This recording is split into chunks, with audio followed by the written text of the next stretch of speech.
Can everyone hear me? Yep. Yeah?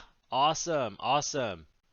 All right, so it's 8:02. I guess we'll get started from here. I hope everyone had a wonderful weekend. I apologize, my camera is not working today, so I can't turn it on, but I'll get it fixed up sometime later in class or after class, but it should be working by like Wednesday, if anything. But yeah, good to see you all here today. So let me just really quickly share my screen. And then we'll go ahead and get started with the class today. We got a pretty packed day, a lot of stuff to show y'all. And go over color schemes a little bit. If I have time later today, I'll go over a little bit on applying those color schemes into your thumbnails. But I will like kind of go over color schemes today so y'all can kind of like understand like what they are, how to use them, all that kind of stuff. And also we'll go over some painting stuff. So can everyone see my screen? Not yet? No. Oh, you're not sharing it yet. All right, just give it a really quick moment.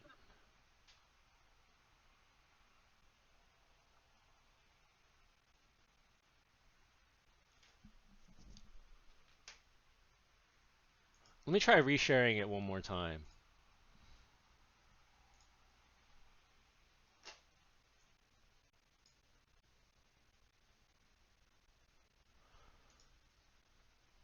Anybody, can anyone see my screen by any chance? Nope. Nope. Still not. Oh, what? That's so weird. Okay. Let's see.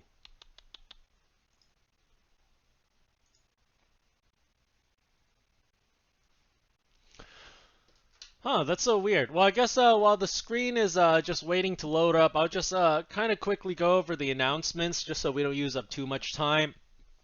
So, really quickly, so I graded all the projects and the project resubmissions. I didn't get a chance to go to the packets and stuff, kind of like what I was telling y'all last week. It's going to, I had kind of a busy week last week, so it was going to be kind of hard to go over the packets. But for the projects, they should all be graded. They should be all on Canvas. If for some reason, like, your grade does not match the one that I sent you, please email me and let me know so I can check up on it and fix up your grade immediately. Now, in terms of the projects, a lot of the projects were a very hit and miss sort of like situation. You either got it or you didn't. So, the number one like kind of issue that I saw with all of these were a lot of them feel very incomplete. There wasn't enough value in them. I know I said you could keep things pretty graphic, but that doesn't mean like, to just color everything in with just like one shade. It meant like, you still had to like make sure that you had, your area of your light, area of shadow, cast shadows, different values of shadow and light depending on how close and how intense your light source was. Some of the one who were misses, like, they were all very flat. So here's what I kind of want to propose to like everybody who really wants to raise their grade is that as a teacher, I'm here to help y'all improve and I'm here to help y'all make sure that y'all are successful. Okay, and part of my policy for resubmissions was if you got under a 70%, you're not allowed to resubmit. Now, for the last project, I bypassed that policy just to make sure everyone can kind of like improve their grade. For this one, I said I wasn't going to do it, but I'm going to be a little bit forgiving about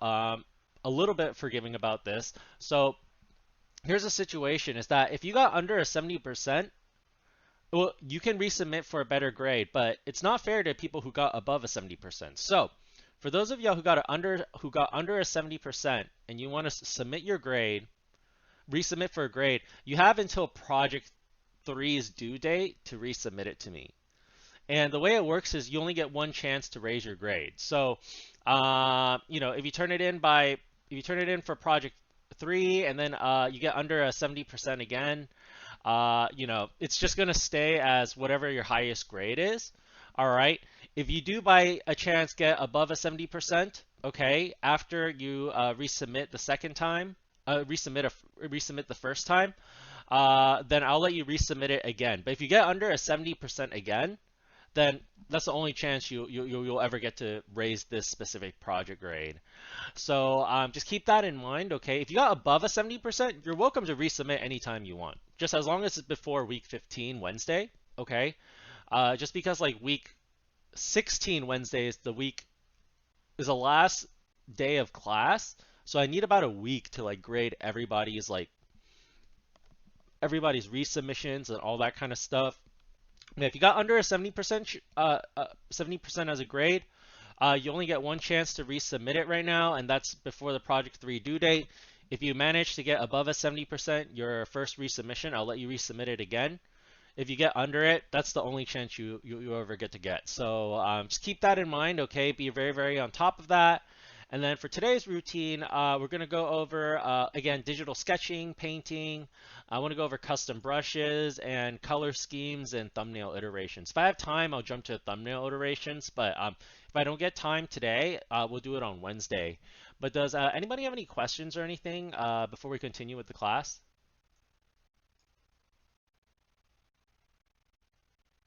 No?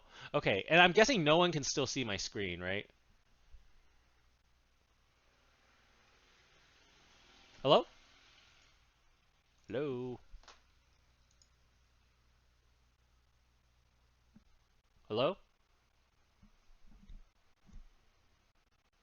Are you all there?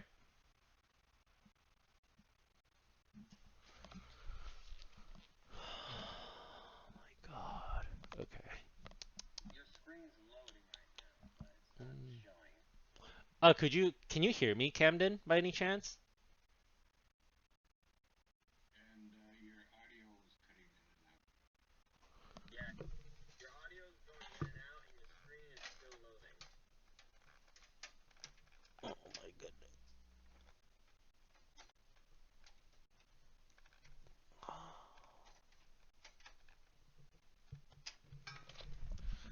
I hear, just don't see a screen. Oh, you guys can hear me now? Can you Yeah, guys? Oh, I can okay. hear.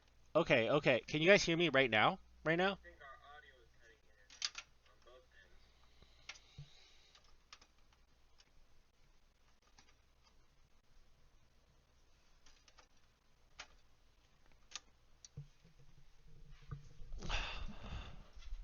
Can you guys hear me?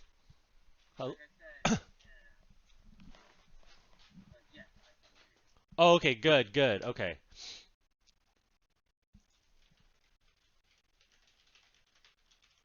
Can you hear me? Yeah, I can hear you guys. Um, yeah, I don't know what's up with my internet today. It's not responding too well.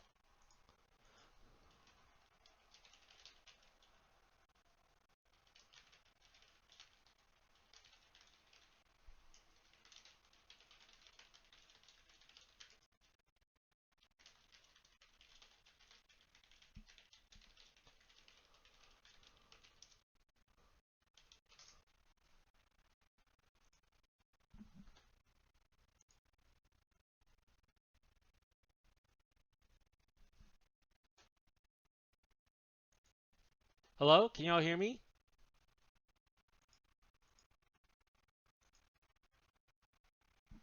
Oh man. Yes, I heard you. Oh, okay. I'm gonna leave the room and try to rejoin. I apologize for the situation, y'all, but yeah, if y'all could, Cutting in. can y'all see what I typed in the chat by any chance?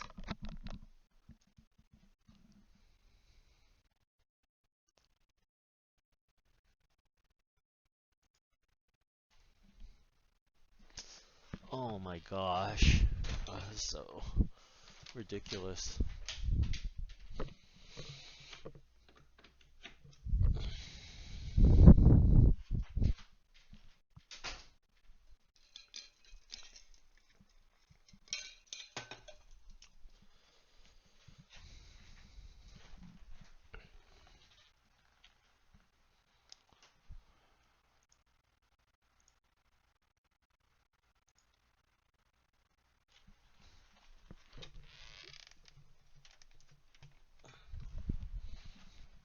Hello, can y'all hear me?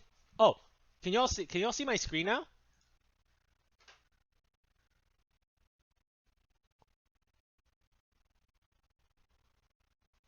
Hello? Can you all hear my screen now? Yep. Okay, you guys can. Okay. Oh my gosh, I'm so sorry about that, y'all. I don't know what's up with my internet, but it's super bad right now. So if by any chance things get really really choppy, feel free to like let me know or type it out in the chat. Um, yeah, I'm sure. Man, this is I guess it's just one of the things that we got to deal with online. But did everybody y'all heard like my announcements, right? Like y'all did y'all get that? Your announcement. Yeah, yeah, like about the resubmission policies and all that kind of stuff. Hello?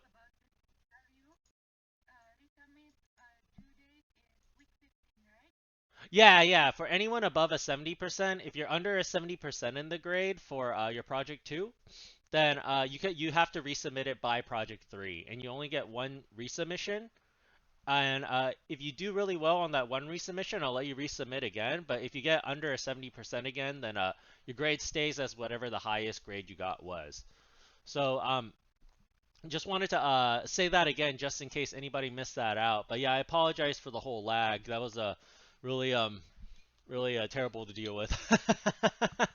But I have a question sure, what's up? about about resubmitting project two. Are we gonna like get like is there like a downgrade like the usual thing? Like for example, since it's not gonna be full, like since it's a resubmission, like if we were to do better, it's not gonna be like a full grade. That it was just like for Oh, turning it. you can get the full grade possible, but if you got under a 70% as your grade for the first for the official submission that was last week, then you only get one resubmission chance, and that's by you have to turn it in by project three's due date.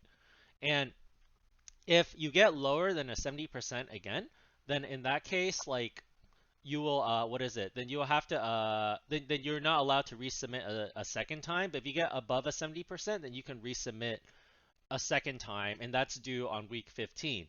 Whereas like if you got above a 70% if you got above a 70% this time, then you don't have to worry about it. You can just resubmit anytime before week 15 on Wednesday.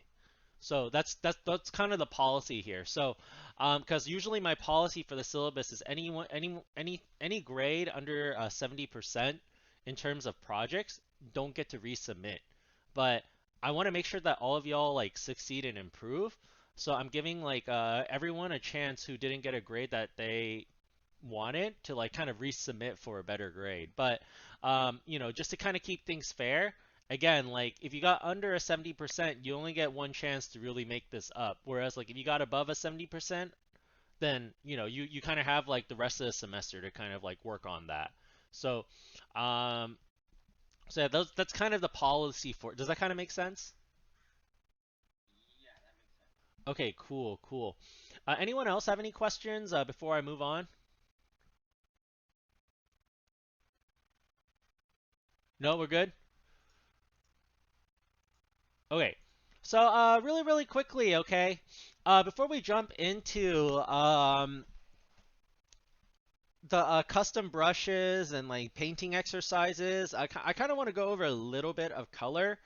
Now, this is a presentation I put together for a different class a long, long time ago, so I'm not gonna go through every single one of these, but I'm gonna go over kind of what we need for this class with this presentation. So, really, Download it. yeah, yeah, yeah. Y'all will get it too, so don't worry. But it's up to y'all. If you want to read through the rest of the presentation, that's up on y'all to do. But over here, we're just gonna kind of go over what we need for the class. So, but yeah, I'll send this to y'all for anyone who really really wants to like just look over it. But color, okay. So color is really really it's one of the like the principles of like 2D art, right? We use color in order to add mood into things, okay? Because that's what color does. All right, color adds mood, color adds story. Okay, you could still tell a whole story in black and white, but color really really adds like the flavor to like whatever kind of like, whatever you're making, right? It's what makes it like, sad. It's what makes it like happier than it already looks. It's what makes it like, you know, it can make things feel like really intense and dramatic. So color is really, really important when you're trying to tell a story, all right? So when we're talking about color wheel, we're gonna use the color wheel over. When we're talking about color, we're gonna use the color wheel over here to kind of talk about it. Okay, and you're going to want to know your primary, your secondary colors. So primary colors are yellow, blue, red. Secondary colors are green, orange, and purple. Okay, and the reason why they're called primary colors, as you all know, is these colors are the colors you use to make all the other colors with. Okay, so in order to make and you can't make any of these colors, any of the primary colors without you can't make any of the primary colors by mixing other colors to make them. So you can't mix red and green to make yellow. You can't mix like orange and purple to make red. All right, you have to like these colors they make all the other colors. So they're like the base colors that you're going to be using. All right, secondary colors are colors created by using two of the primary colors. All right, so you're going to have a green, which is a mix of yellow and blue. You're going to have orange, which is a mix of yellow and red. And then you're going to have purple, which is a mix of blue and red. All right, so those are your secondary colors, okay? And when we're talking about colors, all right, we're going to talk about these three terms, okay? Hue, value, and chroma, all right? Or if y'all look at, what is it? Photoshop is hue, saturation, and brightness, right? So these are basically the same meaning as that, okay? And the way you want to think about color is kind of like this cone over here, okay?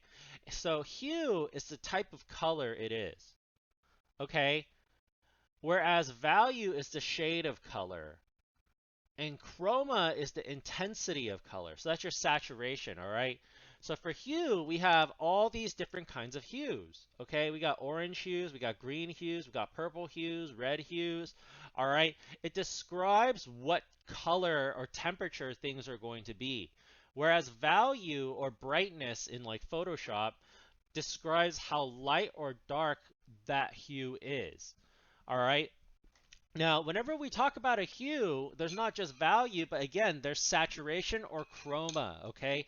And that's the intensity of the color that you chose, okay? So if you have a red, you can have a very bright red or a very dark red, or you can have a very bright saturated red or very dark saturated red, a very light desaturated red, a very dark desaturated. So there's a whole bunch of, you know, little attributes that color has once you've chosen it, okay?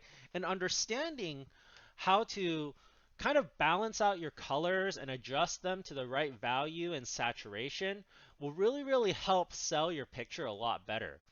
All right, so we can see all of these over here. So all of our hues, all of our saturations, values. All right, these are all these are all fours on the value scale over here. All right, but then these are fours that are reds, and then the reds get more intense as they go to the right. So these are all the same kind of gray, is what I'm saying. All right, these are all the same kind of gray, but we have red in here, so they're all same value, but we can have different saturations of that same value. So there's a lot to kind of think about when we're adding color. We have to think about value, think about saturation, other than like the color, right? So with that being said, all right, we're going to kind of we're going to really quickly talk about some color schemes. But before we continue, do we have any questions on like just like kind of like basic color vocabulary and understanding what hue, saturation, and value means? Anybody have any questions? No? Everyone's good? Okay. So let's talk about color schemes, okay? So monochromatic color schemes, okay? So monochromatic color schemes are basically when you take one color and different shades of the color, and that's throughout your whole image, okay? So, or it's throughout an element, all right? That can also work too. Like you can have a character or a prop that's all monochromatic, all right? But usually it's one color, different shades and saturations of the same color. All right. And as you can kind of see over here, it's usually done by adding white, gray, or black, depending on, if you want it lighter or darker or more saturated, less saturated, etc. All right. Sorry, I had to take a sip of coffee. So, monochromatic color schemes are probably the safest color schemes that you can go with, all right? So, if we could take a look at some examples here, monochromatic color schemes are one shade of different types of color, okay? Now, there are times where you can actually kind of push your temperatures a little bit with monochromes, and it's okay. So, for example, it gets a little bit greener here because it's still a blue, it kind of counts as a monochrome. You'll usually see monochromatic color schemes very, very true to just sticking black and white, though, in most cases. So, for example, if you look at monochromatic paintings, you can see a bunch of paintings over here that kind of just use one tone and then black, white, and gray to kind of color them in. So it's almost just like doing a value study or value painting, except you're choosing a color to kind of use as kind of a base tone for all your painting. Another monochrome, another monochrome. So monochrome is usually pretty safe to go with. Now, monochromatic color schemes are really, really great too when you're trying to show depth. All right, a lot of times in the background, if I want to show layers of mountains, I usually keep them all very similar in shade. And that shows a very nice sense of depth. All right, monochrome is also very consistent. So whatever color you choose your monochrome scheme to be, it's usually going to take on whatever mood that color portrays. So if you have like a yellow, it's gonna feel very sickly and it's gonna feel very like ill. Whereas like if you have like something that's like very very like a lush foresty green, it's gonna have a more natural growth sort of feel. And this is all relative in context to whatever you draw in the picture. If you draw a bunch of poison and stuff, yeah, the green's gonna look like poisonous too. But yeah, it's all relative to what you have in your picture as well. But the color does affect whatever the whole scene looks like. So, depending on what you choose, that's is gonna take on whatever feeling that is. All right, and this says, oh, what the heck? That's not right. It's not complementary colors. Anyways, it's another example of monochrome, okay, or almost monochrome. We have some like purples and blues in there, which kind of take it to more of an analogous color scheme. But without the purple and without the blue, or if you want to count this as gray, then it would be a monochrome. But the blue definitely doesn't count. But as you all can see, mostly everything is in like pinks or reds. All right, different shades of reds. All right, so this is another example of how a monochromatic color scheme can kind of work. All right. Now, complementary color schemes are colors that are opposite from each other on the color wheel, okay? So if we look at the color wheel is a circle, okay? It's usually going to go all the way around, and it's because blue turns into green and blue turns into purple, red turns into purple, red turns into orange, and yellow turns into orange, and yellow can turn into green. So it kind of goes around in a circle. Now, when you choose two colors opposite from each other in the color wheel, they're complementary. All right. And they're complementary because they complement each other. All right. They look nice next to each other. All right. You'll see a lot of themes. There's holidays that use the red green color scheme, right? There's characters that use complementary color schemes. Complementary color schemes, because they're opposite from each other, it's almost like using white and black. So they're so opposite and so extreme that they stand out. So it's really great when you're trying to show a high contrast. Okay, and the way it kind of works again is you choose two colors from each other, opposite from each other on the color wheel, and you're going to use different shades of that color. All right. Now the trick for using complementary color scheme is you always want to let one color dominate over the other. Okay, so you never ever ever ever want to use equal amounts of both. It's not a good idea to do that. All right. So let's take a look at some examples. So we can kind of see over here some different complementary color schemes, mostly green, then we have a red, mostly orange, then we have a blue, mostly purple, and we have a yellow. right? And if we take a look at these other ones over here, we can get the same idea. So orange and blue are opposites, right? So we have mostly, actually, if we really, really look at this, most of it is actually orange with a little bit of blue because the area down here, like this shadow is actually more of an orange tone. All right, over here we have more of a red dominant color and some greens to kind of accent it.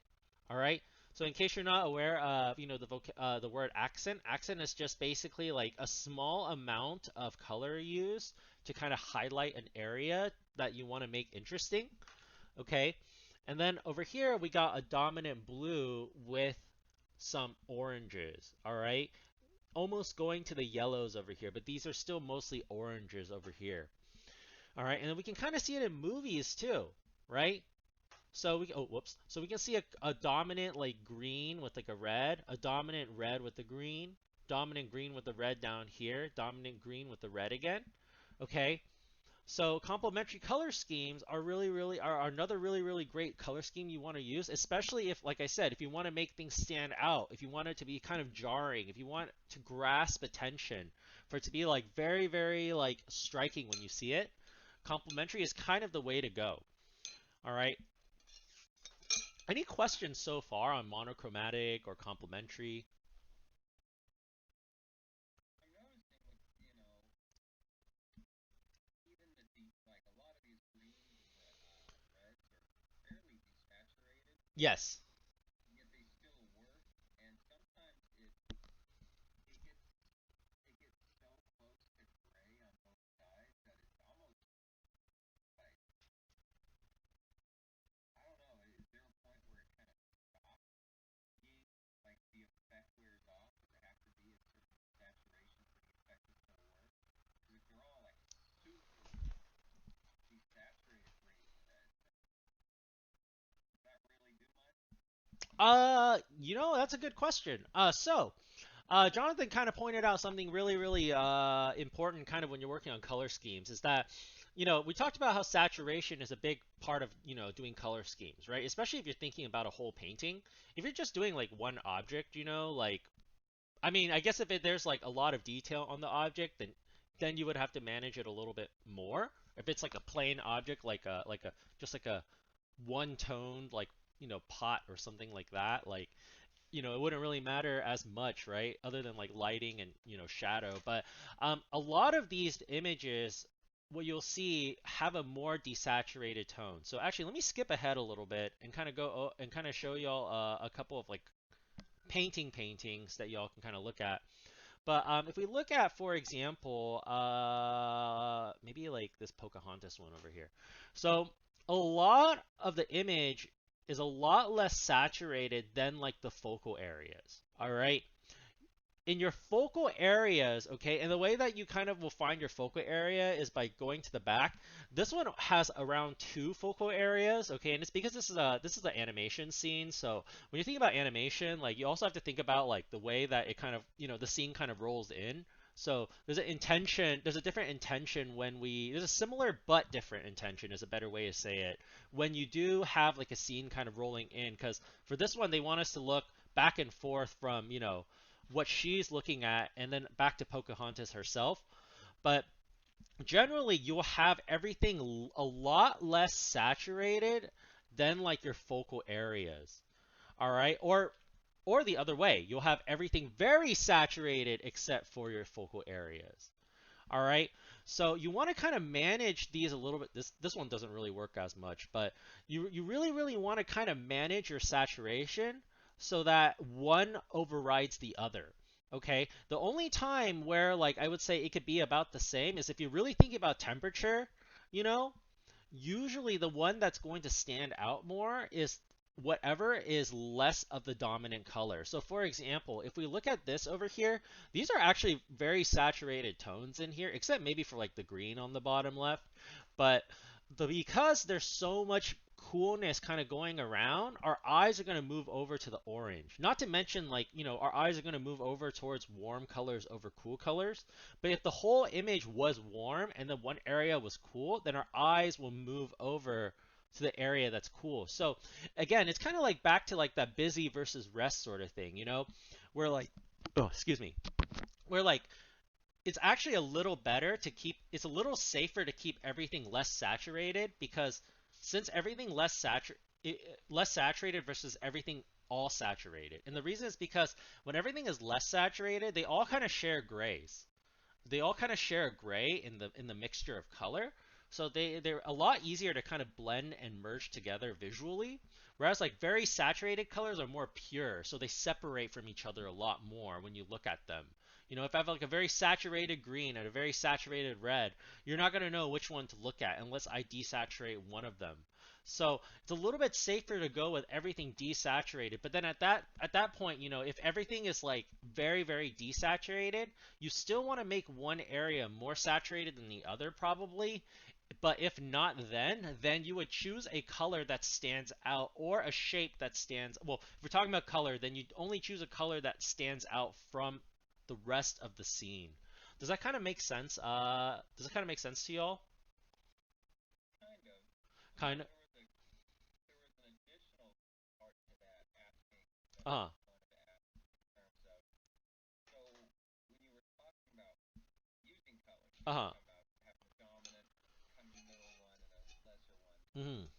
Uh, does, does that apply for monochromatic? Where you No. have like a dominant shade and then a secondary or final, or it doesn't matter with monochromatic? Oh, I guess with shade, yeah, a little bit. Because like, you know, if we're thinking about like blocking things in with black and white, it would be the same thing. You know, Oh, okay. yeah, you would still think the same way as if you would doing a black and white drawing or a black and white shade, you know, versus like something that has a bunch of colors in there. So, well, you would still think about it the same way with a bunch of colors, but when you are doing monochromatic, I would maybe focus on like the local value and making that like dynamic. So, like you said, kind of like doing that 60/30/10 rule. Maybe like 60% of it is like a darker shade. 30% of it is like a lighter shade, you know, and then like the last 10% is like a like the accent is like a really light shade, or you know, switching it up around. You know, it could be all light, then really dark, and then like a little bit can be like the medium. It doesn't really matter, but yeah, that's a good question. Yeah, I would say you do want to think about the shades. You do want to think about the values a little bit. Does that kind of make sense? Yeah. Yeah, you can kind of see it here too. Like most of it, if you squint your eyes, is almost the same shade. And then we have like the really light parts, which are like the borders and all that kind of stuff. And then we have the dark roofs, right? So it still kind of applies to like the images that you see, or it does apply to images you see. It doesn't kind of do it. But so do think about the local value if you are doing, you know, a monochrome instead. So just kind of like jumping forward so we don't use up too much time. I know, what is it? My internet issues cause a little bit of a time restraint. But analogous color schemes are colors that are next to each other on the color wheel. All right. Now for analogous colors, you can choose anywhere from 3 to 6 colors, I would say. But I would be careful of choosing six, okay? If I were y'all and y'all want to do analogous color scheme, stick to 3 to 4. All right. That's usually pretty safe to do. All right. If you're going up to like 6 and you have never used a color scheme before, I can guarantee like, you know, something's going to go wrong. But I usually go with 3. Okay, 3 or 4, like I said. And again, they're next to each other on the color wheel. All right. Now, again, you want to use that 60/30/10 rule. So you want a dominant color, a secondary color, and maybe like a tertiary accent color. All right. But analogous color schemes are really cool to use because they usually have a much more calming effect. They're a lot easier on your eyes, and the reason is because like the colors, because they're next to each other on the color wheel, they blend in very easily with each other. So the transition of colors is kind of a lot easier to kind of see, and everything is kind of within like a family of colors when you're using it. Now, so over here, they're very harmonious. You can also find these a lot in nature. Like if we think about like nature, blue water, yellow sun, blue sky, you know, green grass, green plants, right? Those are all, that's analogous right there. You know, blue and yellow make green. So that means all of these three are going to be next to each other on the color wheel, right? So they usually have a much more calming effect, and you'll see them a lot in nature. So if we can take a look over here, we can see a couple of examples of analogous color schemes. So purples, blues, reds, right? And then we have like greens, blues, and a little bit of yellows too over here, even though they don't put it on. Now, another thing I kind of want to point out for color schemes, I should have pointed out earlier, but I kind of forgot, was you can use grays, blacks, whites, browns. Any neutral color can be part of a color scheme. So you can have you can have a complementary color scheme plus white, and that's still a complementary color scheme, or a complementary color scheme plus brown and white, and that'll still be a complementary color scheme. The only time where it stops really like being the same color scheme is if your grays or browns start to look way too much like a color. So that's where like it kind of like, that's kind of where the line is if it starts to look like a certain color, excuse me, then it'll probably start to break the color scheme. We can see another example of analogous color schemes over here, right? Even though this is like a very sad scene as it kind of looks like over here, like it's still very easy to look at for our eyes. It's very calm. Well, not it's not a calm scene to look at, but it's a very like the colors are still very harmonious. Just because like all of these colors are next to each other on the color wheel, so they hold a very similar, they're all within the same family of colors, so it's very easy to kind of move our eyes around the screen without any colors really like clashing with each other. And again, kind of with the desaturation question from earlier, we can kind of see over here greens and reds desaturated. Because they're very similar in value and very, very similar in saturation, they kind of neutralize in the back over here actually. And the reason is because there's almost an equal amount of red and green over here in this area. So because red and green are opposites of each other, we're going to have, they're going to end up neutralizing, making it feel like a very neutral tone over here. Triadic color schemes. So triadic color schemes are colors that are three colors, usually all equidistant from each other in the color wheel. All right, so we have red, yellow, blue, purple, orange, green, and all you would have to do is just take this triangle and just rotate it in order to really get like all the other ones. All right.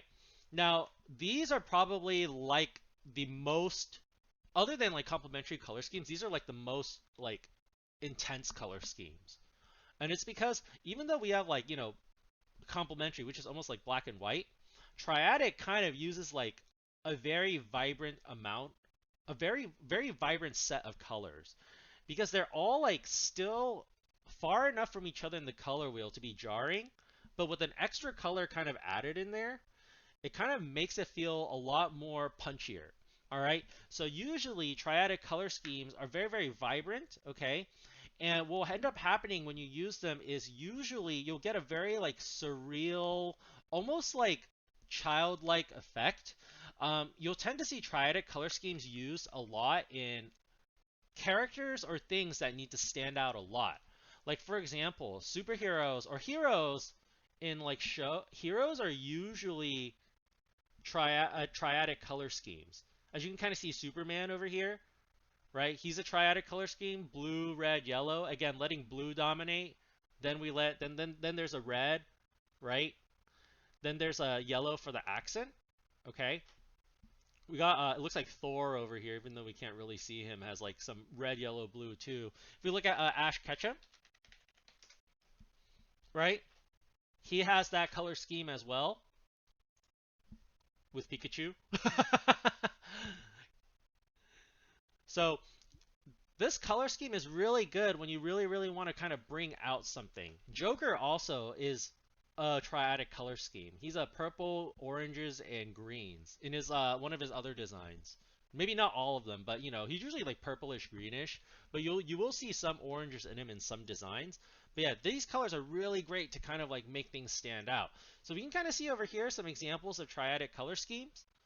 Okay, so as we can kind of see, when it's kind of used in a room, it almost has like a surreal, like childlike effect, and it's because these colors are they're so far apart from each other that it makes the scene look very, very colorful. So you'll tend to see these colors used a lot in like kids learning or daycare places as well, because they make the environment seem a little bit more fun. It kind of has like a very like modernish looking effect on it, you know? Like, when you look at modern art, it's very like graphic, geometrical, and like it's very, very colorful usually because it's very expressive, you know? That's how abstract art is. Abstract art, in my opinion, is much more expressive than like a lot of than like representational art, you know? Even though some of it is just like weird splatters and whatever, things that I don't get sometimes. But it's very like it's very expressive because they're using a lot of what, they don't really like, they care about what they use, but they want to be able to express these things. So you'll tend to see very colorful, like, it has that effect almost when you're using like a triadic color scheme. Any questions before I move on to the last two color schemes? Um, so when you look at the color schemes, Hmm. they're divided strictly by hue. If you go into something like, say, Photoshop, when you select a hue, you have that big square Yeah. with all the possible shades and tints. Uh-huh. This one? Yeah. Uh-huh. What about it? So when you're making a color scheme and you choose like, you know, red and green, I guess, Uh-huh. that means you also can use all of that in that square, as long as the hue is the same. Like, can the hue shift? The Or does it have to be like, does it have to be two specific hues? I would Like s- saturation and lightness can be anything. I would say it's a little bit safer to just stick into the boxes. And you can lift temperatures a little bit, but then it becomes a slightly different color scheme, which I'm going to go over actually as the last two color schemes. But I would say if you're just going to be doing a complementary, try to stick within the two squares. That's a The other true. question, Uh-huh. the other question I have with color schemes, probably my biggest like confusion with them is Uh-huh. you look at really, really good environment or character design, and they've got lots of color schemes. Hmm. And I'm looking at these color schemes like, well, it seems like I'm limited like three or four colors per painting. Uh-huh. How on earth are people getting away with like crazy characters like blue and purple and green and glowing cyan stuff and gold and Uh-huh. how are they pulling all that off? Is I'm thinking of my environment right now, and I'm thinking, okay, orange and cyan, like warm versus cool, like that's what I want to go for. But does that mean I have to make all the furniture the same, you know, orange wood, all the books orange, all the plants orange? Like, I feel like, I don't know, how do you use colors beyond the scheme and make it work?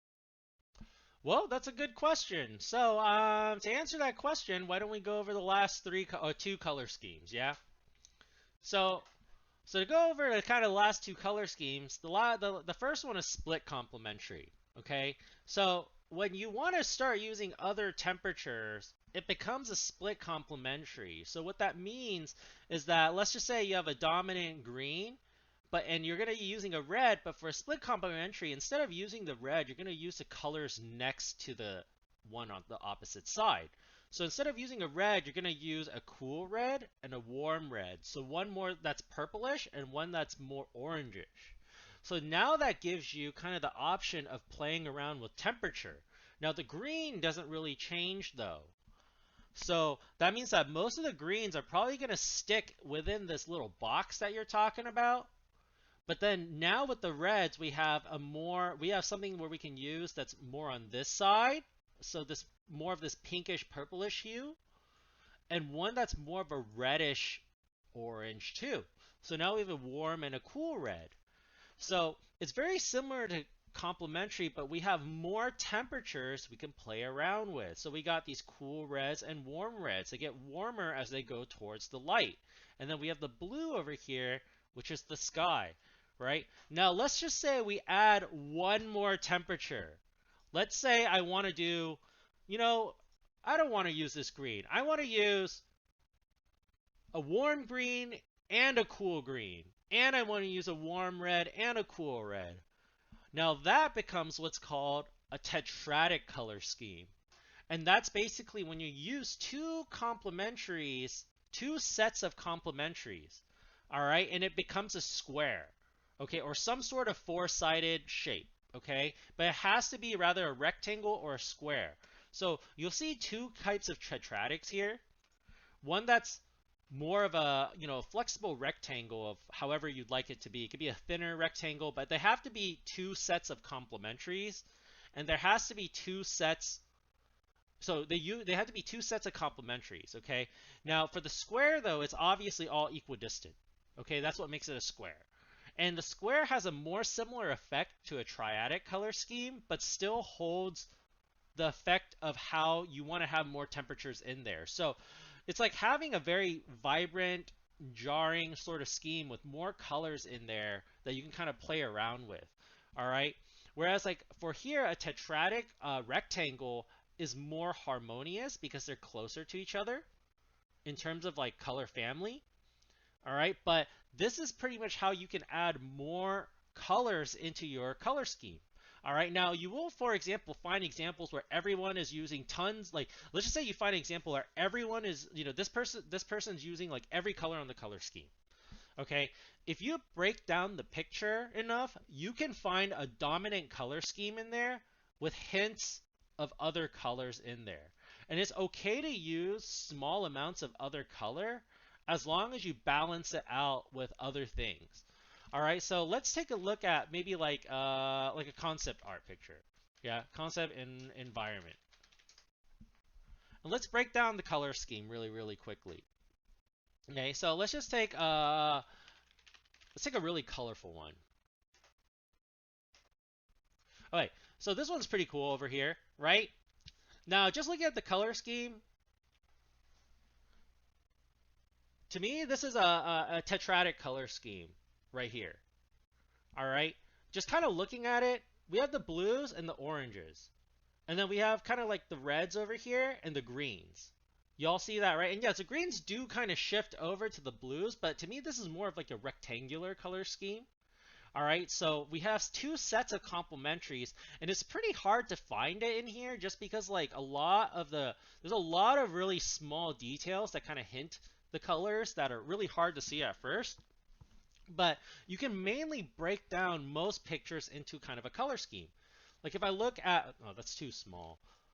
Like over here, if we kind of look at this, all right, this is like an analogous color scheme, right? We have purples, we have reds, we have blues.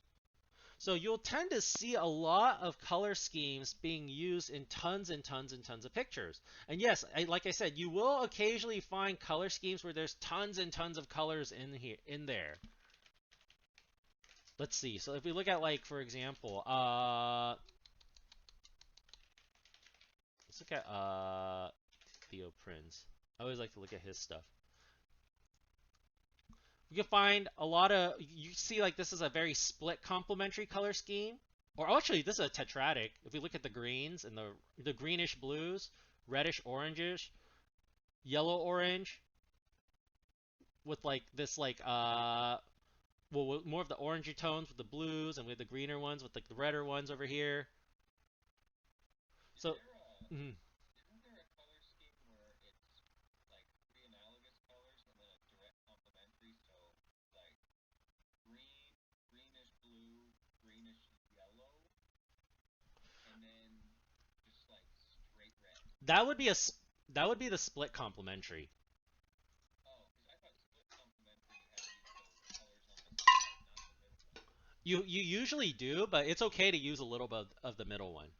Like they're all within the same family, so it doesn't mess around with stuff too much. But that would be kind of like this one over here. Oh, okay. But yeah, usually you will tend to be able to break down everything into a color scheme. Even if you find like six colors in there, you'll usually be able to break like the majority of it down into one of these color schemes with like accents of maybe other colors. And there'll be reasons why they use those accents. Like sometimes like they want to use a color scheme to like harmonize everything. And then afterwards, they'll use small bits of other color away from the color scheme to pull your eyes towards certain areas. So it's almost like a dissonance type of feel like it's so dissonant from the other colors that like it pulls your eye in that direction. Does that kind of make sense? Yeah, I'm Mm. just trying to think of, you know, how I go about coloring stuff, making it look good instead of, oh man, everything's green, blue. Like,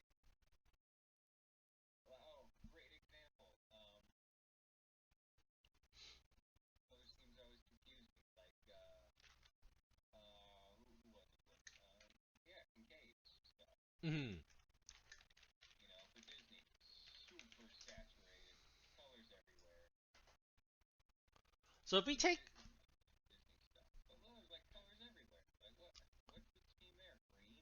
it's analogous because because if you're using all of the colors, it's like all they're all next to each other on the color wheel. So that means that like it's pretty analogous.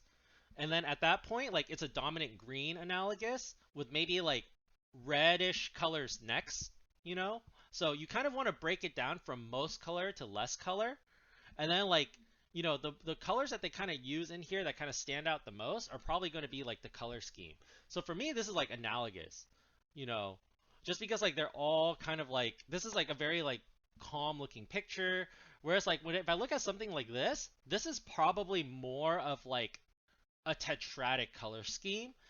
You could argue that this is analogous too because they use all the colors in there, but it's a dominantly like to me more tetradic, and then maybe from there there's like maybe hints of like other colors that they're using too, if that makes sense, because we got like the orange and the blues, which is like a complementary, right? And we got the reds and the greens, which are complementary, which makes it a tetradic.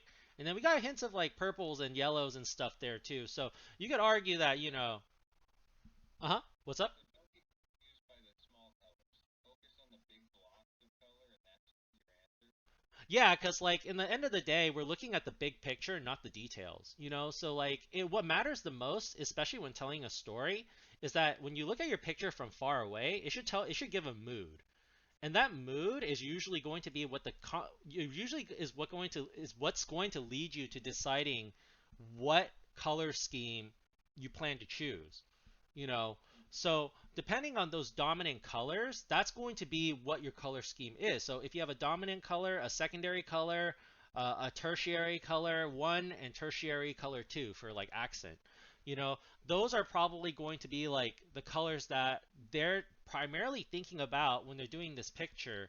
And then they'll add hints of, like, let's just say I add hints of purple. If I add hints of purple, then I'll add a little bit of yellow to like even that out, or like if it's very very analogous, then like then maybe it will be okay to like have some purples in there, but generally you want to try and balance out your colors if you can with like other colors too, or using the same color on different areas of the image to kind of like tie everything together.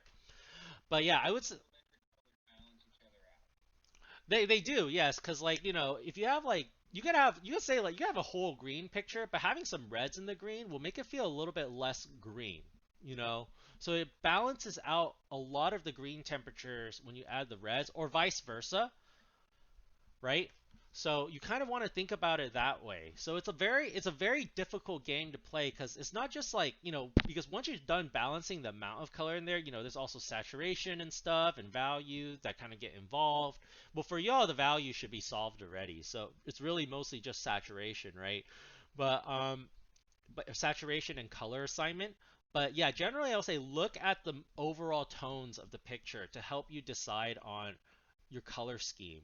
There is also what's called local color scheme, where like you're just mostly using local colors, which is also something that I would say that Thomas Kincaid does a lot.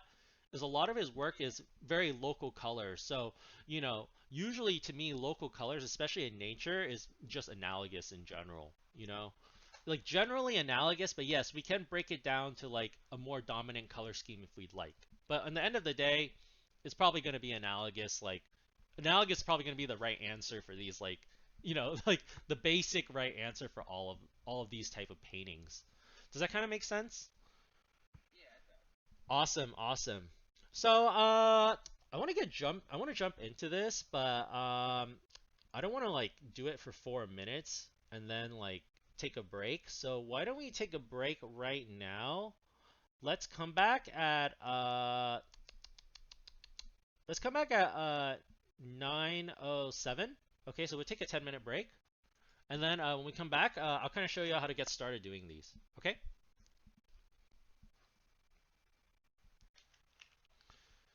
All right, I'm going to take roll while y'all are doing that. I have an issue. What's up? And I'm sure if you read my blog post, you know what it is. I actually have not read this week's stuff. It's been kind of a crazy week last week. But what about it? Well, two things. The first thing is there's fires everywhere. Oh, And Saturday, uh-huh. we were pretty much packing up for evacuation. We thought we had to go. Uh-huh. And it didn't happen. But the fire's still going, and the weather could change anything. So until that fire's dealt with, there's no real assurance that I won't have to. So if I do evacuate, that could be a big problem because I don't think I can take my Mac.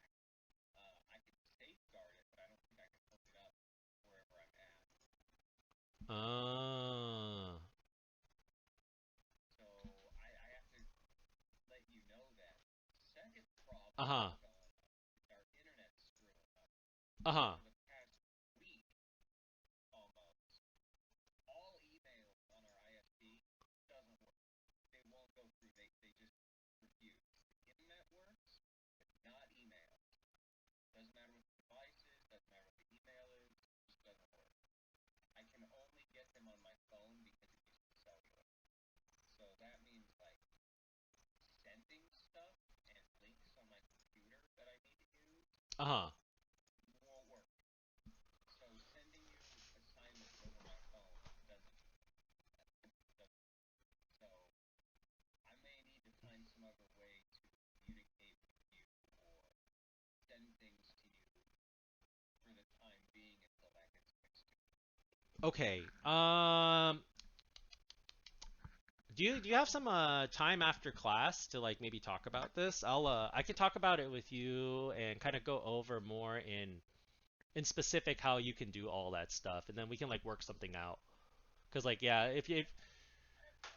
if you have to like deal with your home getting burned, like yeah, that's a big serious situation, you know. And that's so Yeah, we don't know. It's just like it seems like the worst thing that would happen is we would have to evacuate. uh-huh.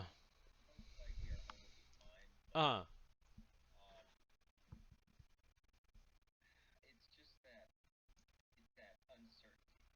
Um, and unless it happens, everything will be fine. But I'm just kind of raising that awareness so that if I did kind of fall off the grid, I'd still tell you. Okay. If I did kind of vanish for a few days or Okay. who knows how long, you Okay. might know what happened. Oh, okay. Okay. Sounds yeah, thank you so much for letting me know. I'll definitely like, keep that in mind if like for some reason you don't show up or, I don't hear from you for a while. So, yeah, we could talk about ways of communicating me and things like that in this issue after class.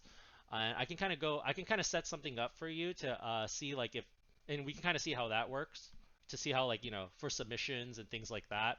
So, you'll be submitting things a little bit differently probably just in case something like that Yeah. does happen. But yeah, we'll go over all that after class.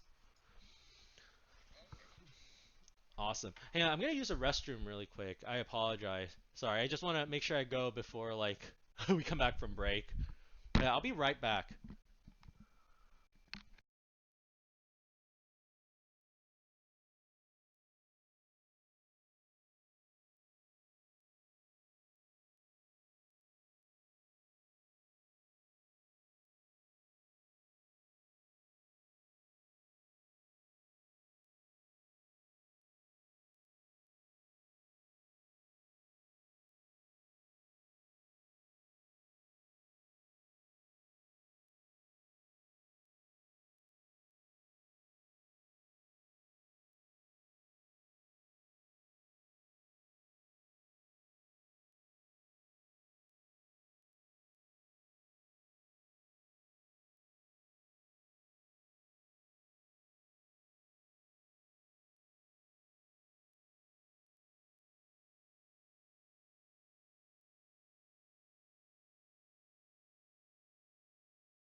All right, y'all, I'm back.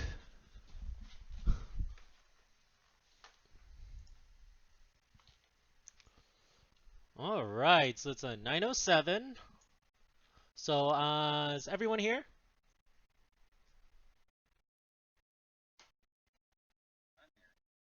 here. You're here? Okay. Yo, Yo. over here. Okay, awesome, awesome. So, we'll get started on this exercise here. I'm not going to do all of them because it's a lot of stuff. It's a lot of the same stuff too.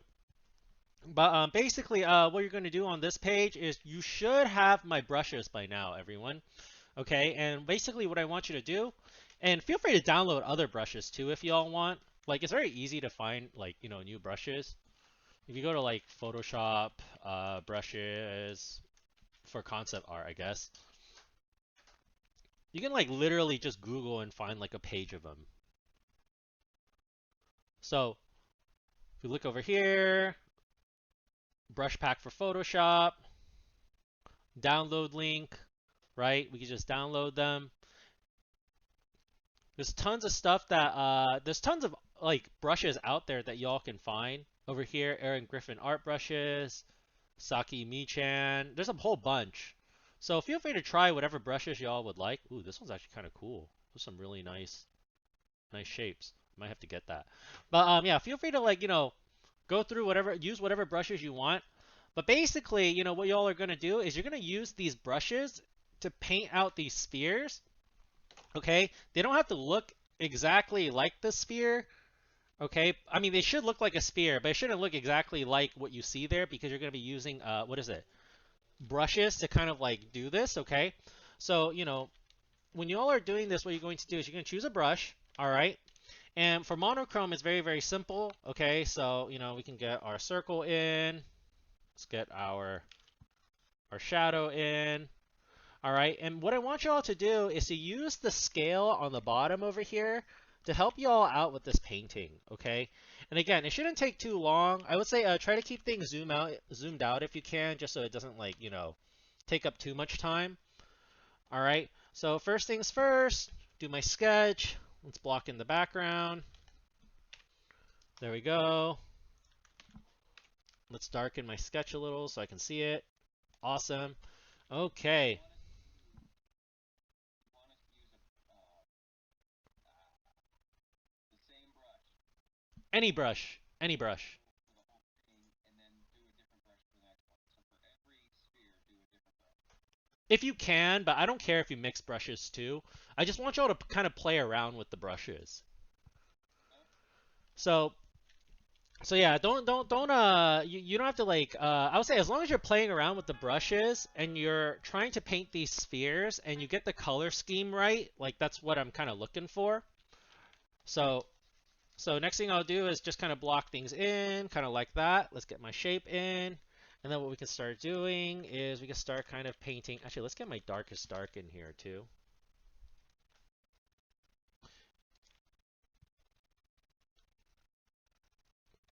So again, you're just kind of doing studies, okay?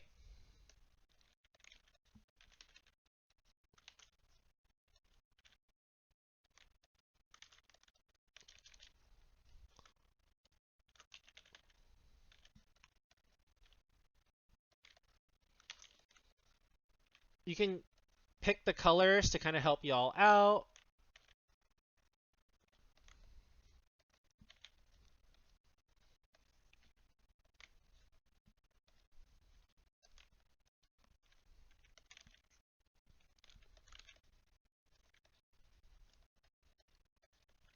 So again, feel free to switch brushes, play around with opacity too.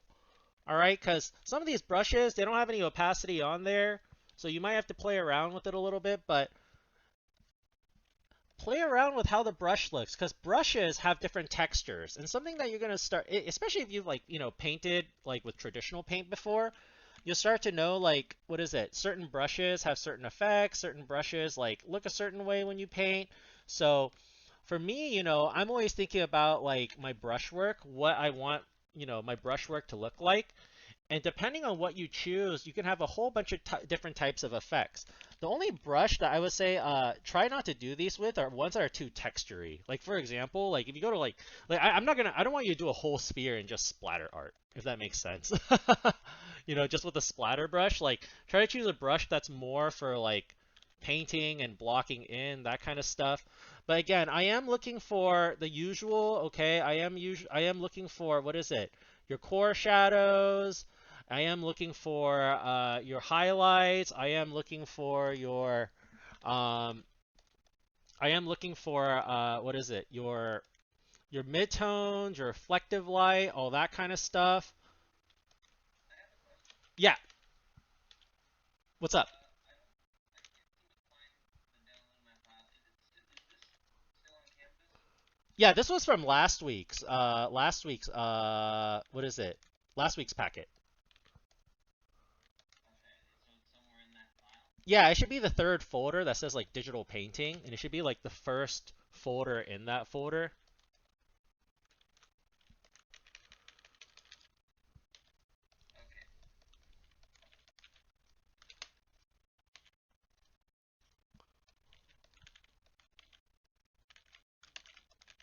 So just kind of play around with it, okay? If you could try to stick to one brush, I would say that'd probably be a really good idea to do just so you can kind of like get the hang of like seeing how that brush works. But, if for some reason like, that brush isn't working out for you, don't feel afraid to switch it either.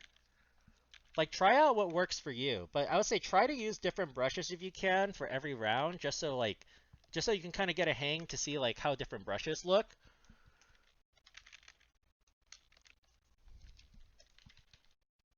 And I'm just trying to keep my brushwork here a little bit more loose so that I can really actually see like, how my brushes turn out.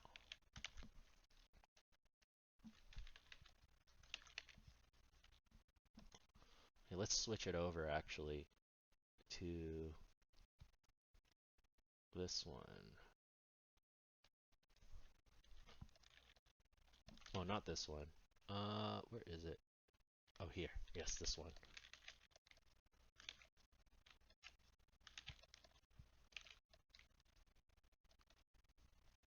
Anybody have any questions so far? No? Okay, good, good.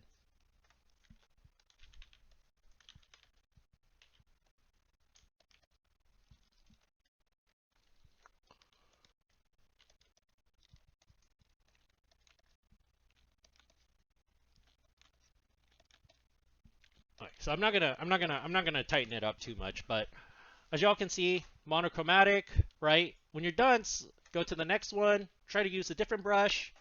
Play around with different brushes, see how they look. So maybe for this one, I'll use let's use paint chips. Paint chips is a really great brush. You can, well, I would sketch still a little bit too. So for complementary, right, let's get my circle in.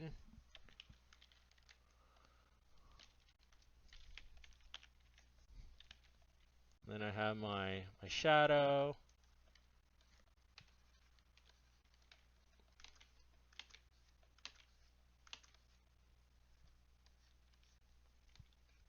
It's a really quick sketch. Let's lower my opacity. Make a new layer. And since this one has a background, you can play around with the background's brushwork a little bit too. What the? So let's just say I grabbed a paint chips. Now I really love paint chips. Oh, what's going on? Oh, there we go. I really like paint chips as a brush because it has a lot of really nice brushy effects when you paint with it. It's very suggestive. So from here, kind of play around with it.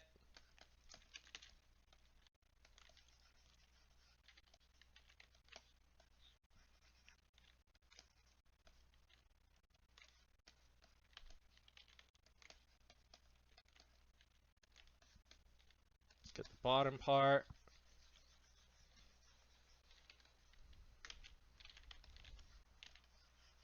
this part, start trying to blend them.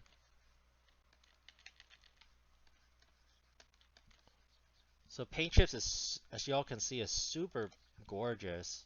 It almost has like this like very painterly feel to it. And then from there, let's make a new layer. Actually work on my shadows first this time. Let's get my darkest darks in there. It's like really, really kind of get those in. And then we can start working on our sphere. Does anyone have any questions about this so far?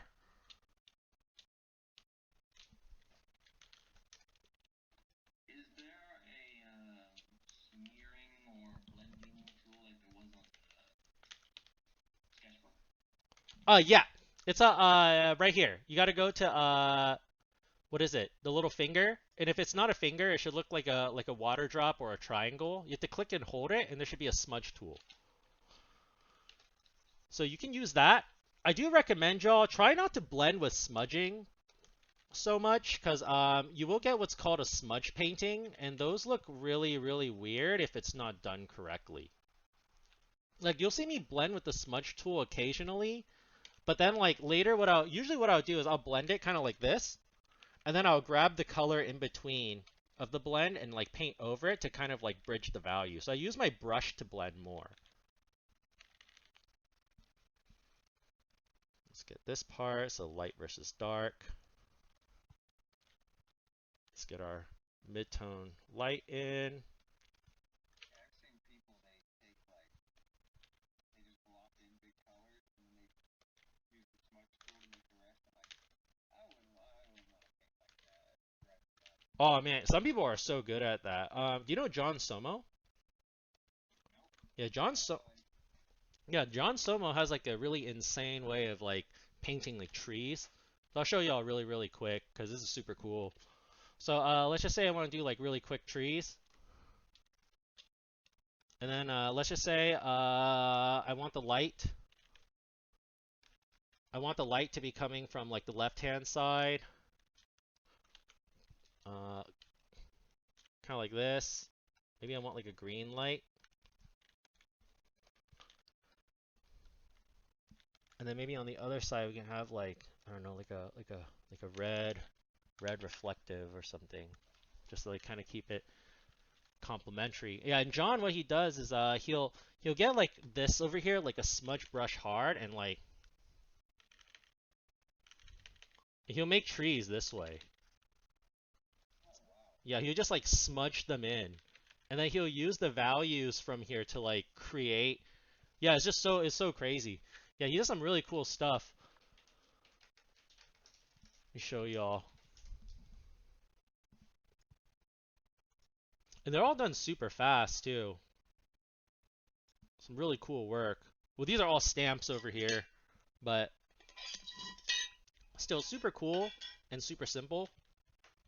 I'm trying to find a good example of his trees, but I guess this is a good example. You kind of see a lot of like smudging to create these textures here for this avatar scene. Like you just take one area and just like pull it out, pull it out, pull it out. This could also be a brush too, though. But yeah, that's usually how it kind of looks when you do that. It's like, you're just basically pulling out whatever you put your brush on, and it'll kind of create, you'll kind of like pull out those values too into a single line. But yeah, just super cool stuff I wanted to show you all. Back to this though. Let's go back to my paint chips.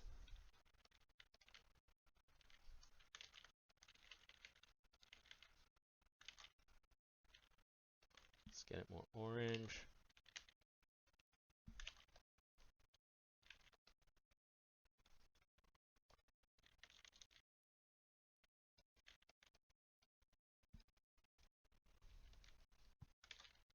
Another thing I'm noticing is like Uh-huh. complementary. All Uh-huh. the complementary colors are the dark, and all the purples are the dark, and all the oranges are the highlights. And I think when you create your own color scheme, Uh-huh. would you recommend that we keep the color variations to a gradient? Like No. so it can change. You could also assign them onto your local values. So for example, like if I do like a grayscale character, you know, I can assign like all of the blacks to be one tone, all of the grays to be one tone, and all of the lights to be one tone. Or I could do like, or I could mix them up too. I could have like grays to be like two different colors, the blacks to be like, different. It doesn't really matter, I would say. I would say it's probably better to think about your color schemes as block-ins more than as light. I would say when you're thinking about it as light, it starts to go very tetratic, but I would say it's a little bit better to just think about the block-in kind of like this when you're assigning color, like which elements on your prop or whatever your subject in general, what elements are what color. Like if you could assign one color to like the outfit, this part of the outfit, what would it be? And this part of the broom, etc. It's a little bit better to think about it that way. But So the the spheres, how is that relating to the sphere though? What's the, I mean, because the sphere is going to be like, well, this is another way to think about color schemes too, because color of light is going to change color. So for this assignment, it's actually not. It is based off of color schemes, but it's also based off of brushwork, and it's also based off of painting techniques. So for this one, like I designed it in a way so that y'all can kind of practice using the brushes, practice kind of using color schemes, and practice kind of like just like blending in general, like understanding how like brushes work. There we go. So there's my second one. And y'all can clearly see there's two very clear different effects using them, using these different brushes. And depending on the effect that I choose, it's going to have a different look to it, right? So for example, if I'm doing something like the third one down here, actually, you know what? Instead of doing the third one, how about this? I'll do one of these. I'll make up my own. So whereas like, if I'm doing something like the cloud brush is going to have a very cloudy effect. Y'all see that, right? It's a very almost like watercolorish effect. So maybe for this one, I'll do another complementary. Or I'll do a triadic. How about that? I'll do a triadic. Let's do a purple, orange, and green. what it almost looks like Uh-huh. walls is you have the local color of the wall, Uh-huh. you have the color of the background, which will naturally reflect on the shadow side of the wall, Mm-hmm. and then you have the color of the light, which will change light by. Mm-hmm. That might be an easier way to think of it when developing colors. It can. It can. It depends for everyone, I would say. For me, I think about both things. I think about the color of the light and the local color of things. I usually dish out the local color of things before I dish out the temperature of light, though. That's a good thing to think about. Like, you should be thinking about what color is the shirt versus like first before deciding what color of light is hitting that shirt to create the color of shadows. Yeah, that's why I mentioned the Mm. local values versus the wall. Hmm. So yeah, you're on the right track. So let's get my purples in, and then let's get my oranges. Let's try out some other brushes. So again, try out different brushes. If you have to go a crazy brush, like, go for it. That's totally fine. So I'll use like maybe this impressionist looking one. Is there anything due today? Not, no, I don't think so. Okay. Yeah, not that I remember. But if I'm wrong, let me know, y'all. There's so much stuff going on that like I do like well, I'm human, everyone, so humans are prone to error. So if there is homework and I'm not aware of it, feel free to speak up. But from what I remember, there isn't. There is stuff due on I think next week though. Next Monday if I'm correct. Our brushes package due on Wednesday, isn't it? Brush. Oh yes, yes, yes. You're right. You're right. You're right. Brushes pack is due on Wednesday. The one that we went over like 2 weeks ago, I believe. Thank you Okay. so much, Maria. Yeah, yeah. Those like grayscale ones. Yeah, no worries. So greens, kind of like that. It also helps to kind of, I should have done this before, but it kind of helps to also get your colors down here that you want to use. So if you have like oranges, you have greens, you have purples. So for this part over here, what I want you all to do is just kind of put down the colors that you use. All right. No, it doesn't have to be in like value order, but if you want to do it in value order, that'd be great. Switch over to a different brush for this part. And feel free to, like I said, try out different brushes for different, in one painting. That's totally fine to do too. If you want to like really see how the brush looks, stick with one brush first. But then, when you want to add brush dynamic into a piece, you want to have a lot of nice brush work in there. Because brushes create texture, and texture brings richness into your drawing. And then we can make it a little yellow, just a little bit. That's fine, just for a light. Anybody have any questions?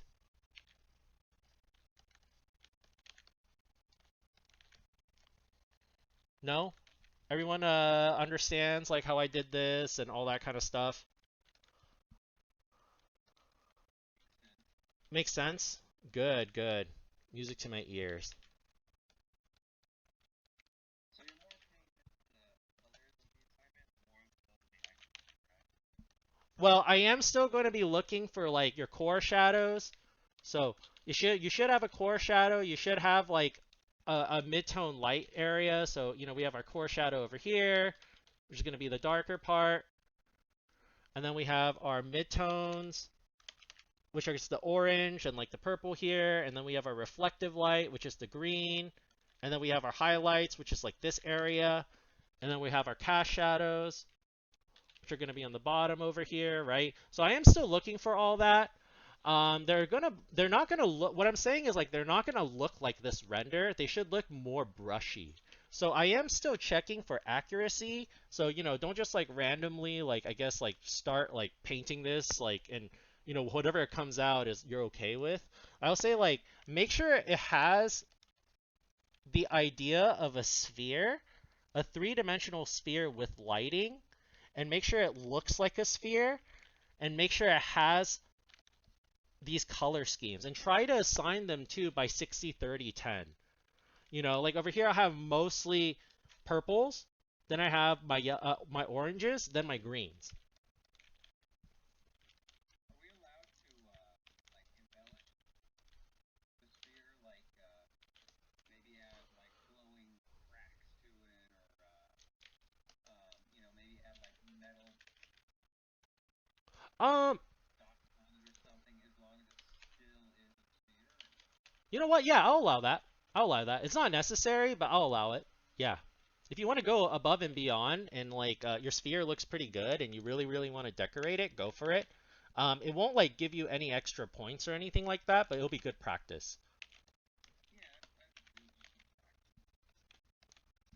practice wrapping like textures and things like that around a form. Hmm. Top it off with a nice color dodge at the end. Ooh,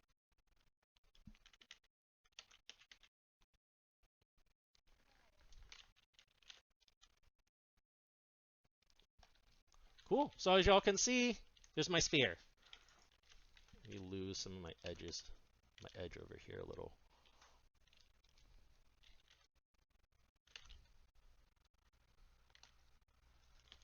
Cool. Awesome. So any questions on the spheres? No, it makes sense. So basically, the last one would just make up our smoke. Last two. Yeah, but they have to follow a color scheme. So do two more spheres using different variation of the different variations of a color scheme. Okay. and then make the scale for the colors and values, all right? And no monochromatic or black and white variations for this part, okay? You have to choose a different color scheme that has more than one color in there. So you can do another complementary, you can do another triadic, you can do another analogous. You can only no second monochromatic because that's too easy. All right, I want you all to play around with color a little bit, okay? But does that kind of answer your question?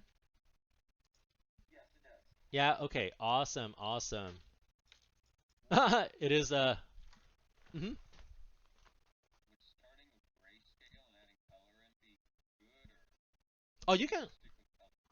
you can do that. Yeah. If you want to start with grayscale and add color, that's fine, but the only thing I would say is your brushwork might be a little bit like weird to look at Hmm. cuz like everything's going to Yeah, flatten out. get green Mhm. brush. But yeah, if you want to do it that way, that's fine too. I'm okay with that. But so those are your options. Your process doesn't really matter to me as long as you're getting the idea of the assignment down. So if you're trying different brushes, you're painting your sphere to look like a sphere, you're keeping your core shadows in mind, all that kind of stuff. And then at the same time, understanding your color schemes too and how to assign color. So following that 60-30-10 rule, or at least splitting every like amount up so that there's no equal amount. You have a dominant color, a secondary color, a tertiary accent, and then like a second tertiary accent if needed. Okay. Any questions? No? Okay. So really really quickly, here's what I want to do is so there's two ways this class can go today, and I wanted to let you all decide. Whatever does not get picked, I will do on Wednesday. But I can rather go over the rest of the Wednesday assignments, so of the painting exercises. So y'all are gonna have to paint this bell pepper, okay? I don't care if you start off with line and color it in, or I don't care if you like, paint everything from scratch or start with grayscale or whatever, but you're gonna have to paint this pepper. You're also gonna have to paint this portrait. You don't need to follow these instructions, but the outcome should look like the bottom right one. So these are just here to help people out. Like if you need to find out like where your shadow spaces are and a little bit of process, like this is kind of like what you would do. But again, you have to paint this portrait black and white. And then the last one is this is Leonidas painting. And there's a YouTube video for it too, which I'll send to y'all later. But this is probably like the only one where I won't demo, just because like there's already a YouTube video for that I want y'all to try out. So this is more of like it's not a test, but it's like a test of y'all like try your best to do this type of situation, see what you know, see what you've learned so far. But would y'all like me to go over these last two assignments first, or would y'all like me to go over Project 3 color schemes first?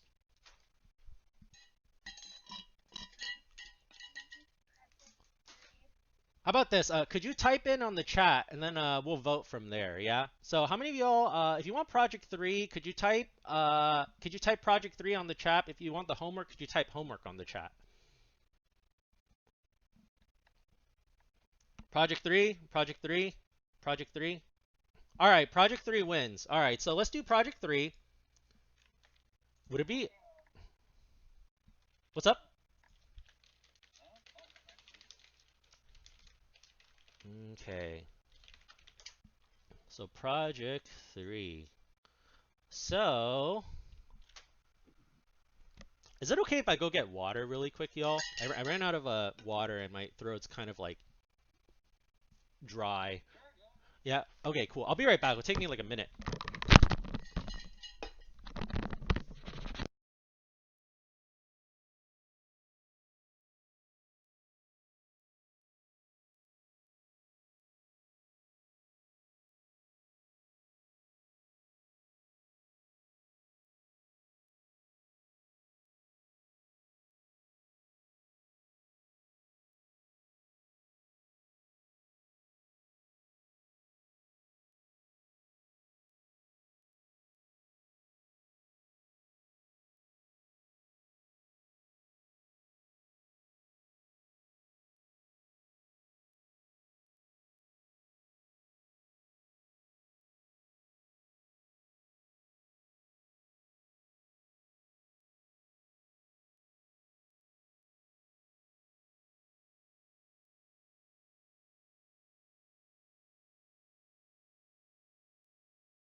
All right, I'm back. Sorry about that. Okay. So, project 3. All right. Let's see. Okay. I'll take this one. Let's do this one. Okay, so let's pretend this is my finished environment here from last project, okay? Can everyone hear me, by the way? Everyone there? Yeah, okay, cool. Okay, so perfect, perfect. Thank you. Okay, so I'm gonna kind of show y'all how I want project 3 to be done, okay, for your thumbnails. All right, so I believe you all need what, like 4 thumbnails, right? Um, print. I don't need this. I don't need this either. Let me save these really quick.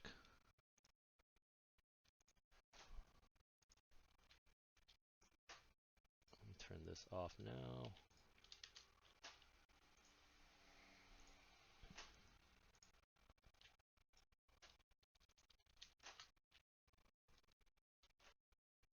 All right.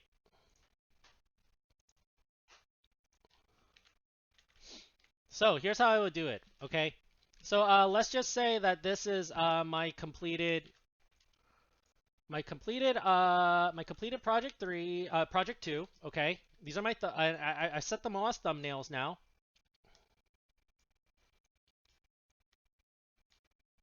Perfect. Bring them all here. Let's make this smaller. All right.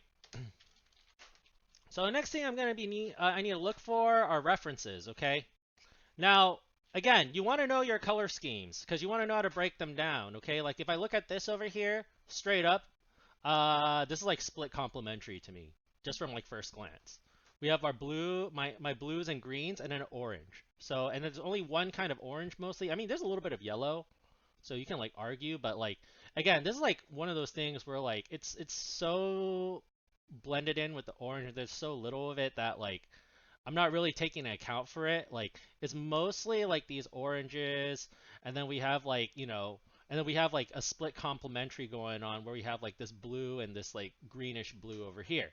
All right, so you want to be able to break things down. Now, what you want to look for, okay, is you want to look for colors that describe the mood that you're trying to go for. All right, so for example, if I let's look at more environment concepts.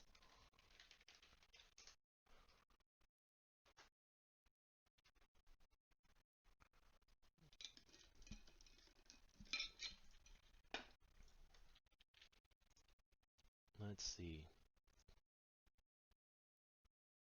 Man, I don't know what's up with my computer, but it does this thing now where every time I log off, it logs off of everything, and it's so annoying.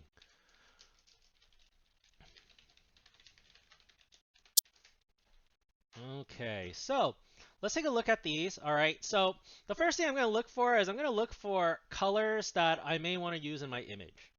Okay, so if I'm looking through them, okay, this one's kind of cool. It's kind of creepy, actually. It's mysterious.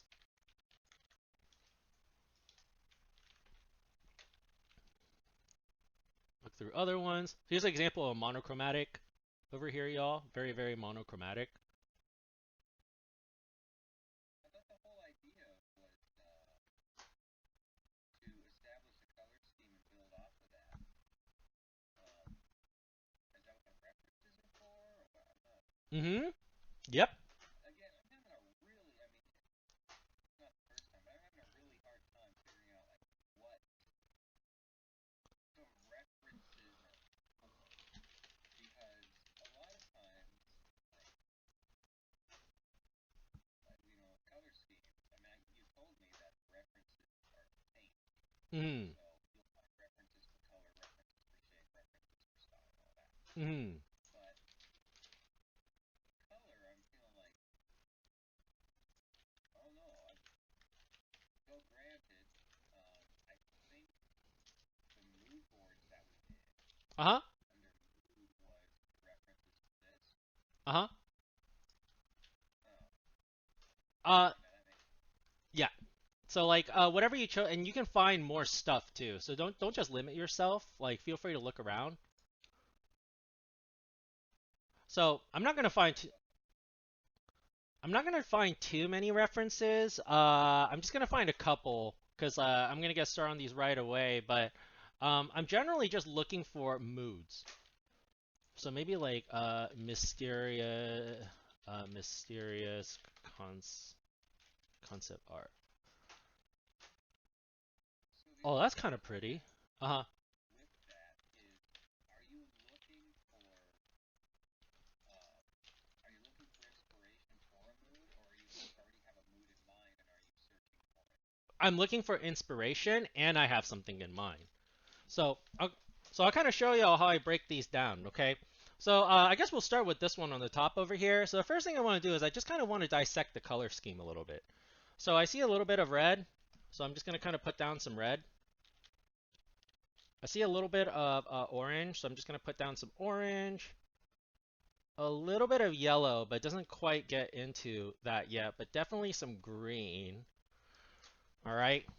So looking at these over here, I have actually a tertiary color scheme. All right, I have a red and a green, which are complements from each other. And then I have a blue and an orange, right? So, oh, so I have a tetradic color scheme, not tertiary. So this is my tetradic color scheme over here. So if I look at it, it's dominated by mostly blues and greens, and then it has like oranges and reds kind of as an accent, okay? So with that being said, I can kind of think about it like this. So my dominant tones are probably going to be these ones over here.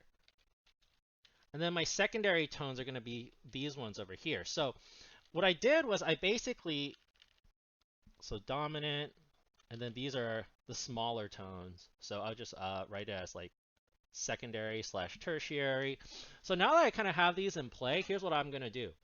All right, first things first, you're gonna make a new layer and you're gonna set it on color. All right.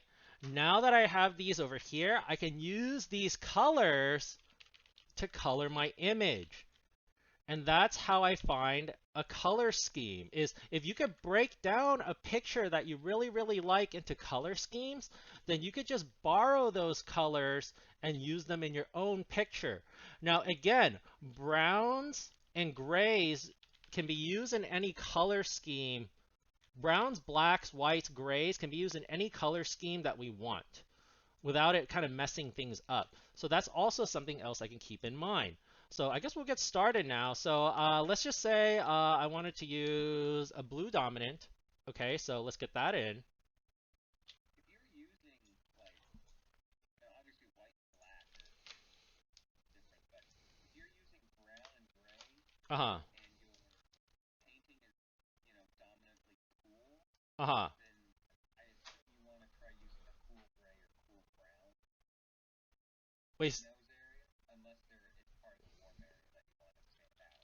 yeah, basically. And it depends on the local color and local color of it too. Like if it's generally warmer in terms of local tone and it's warmer than all the like if you have a brown that's a local brown that's warmer than all the other browns, then that one's still going to stay warmer than all the other ones.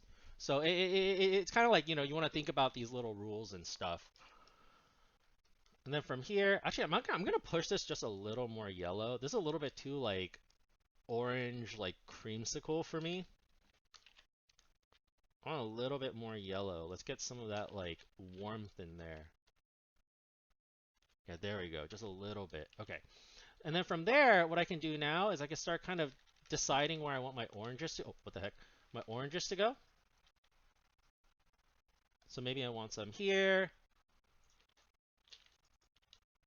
Also, would you suggest that we flatten our image, or should we keep our layers as boundaries? Um, keep your layers. Keep your layers. Yeah, for now. Don't flatten it because you can actually use your layers as selections later, and that's really useful. Yeah, that's what I was thinking. Yeah, it'll be quite helpful. So it's a good question. Some oranges here, some oranges here. Let's go ahead and grab some greens. So basically what I'm doing is I want to make sure I have my reference on here so I can kind of like look and see how I want to reference certain things. So if I know that they're going to be like a totally different like color, I can start kind of going for it. So again, like, I'm using my browns here, kind of like that. And then maybe for the wall over here, like I can make like the curtains like a reddish tone. I'm just kind of using my soft brush first because I'm just trying to find out how I want things to look. Let's get some gray for the door. Maybe the door can be like grayish. Or maybe it can be like a little greener. A little bit of this.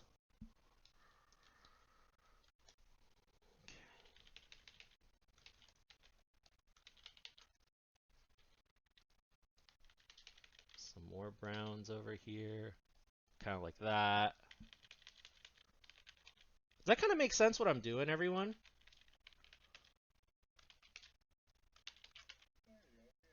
So I'm pretty much just borrowing colors from other color schemes and kind of implementing it as like the colors that I want in here.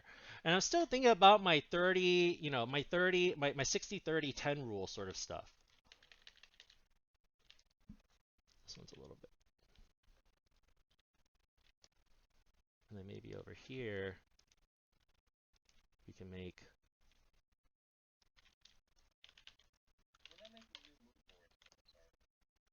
no, you can make a new one or you can what is it? Or you can just or you can what is it? Yeah, you can make a new one or you can use pictures from your old ones. I'm fine with either.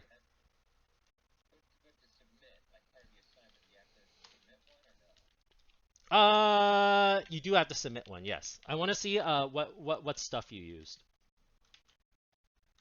Maybe one of the boxes like is a redder box, and then we can have like, oh, someone's thing was super loud.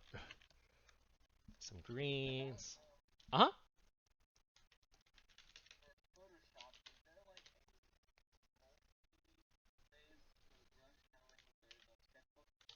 A multi-phase? Sorry, could you You know how in sketchbook when you're on brushes, you can either have it on sander on some or on multiply or multiple or multiply? Yeah. that. Uh-huh. Yeah, we have those. I went over them last week in the packet. When you click these up here, you have like multiply, all that kind of. Yeah. Gray out the floors a little bit. Let's get in some of the other. Maybe like these can be red too. Keep all the curtains the same tone. Kind of like that. Let's make the couch. You can make the couch like a white couch. Oh, actually, no. Floor is like too gray. So in that case, let's make it like brown.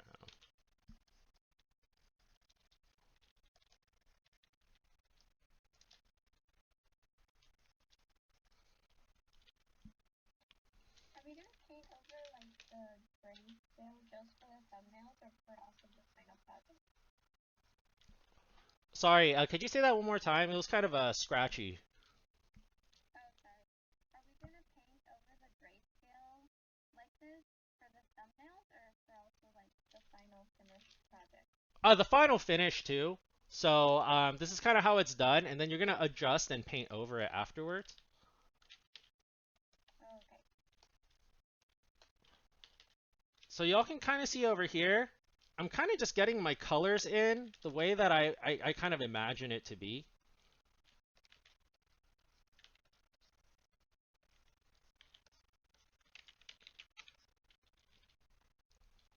There we go. And we can kind of see over here, like it's already looking pretty good. Oh man, my computer froze. Oh, there we go. There we go. We can already see it's kind of looking pretty good. So we got like a dominant kind of coolish blue tones, and then we got our reds next, and we got our oranges, and then I'm kind of leaving the greens like smaller, but that might change a little bit later, so depends. But again, I'm thinking about, all these little things. These areas are obviously going to be kind of orangey.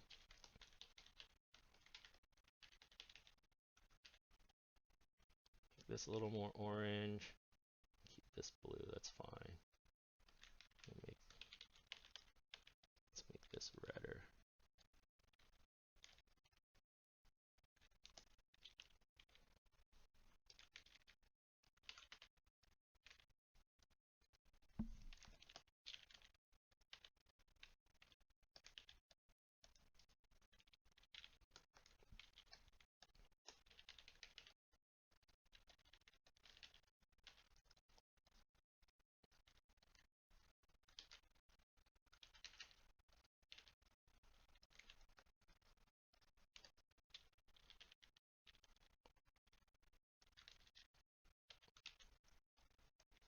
Anybody have any questions?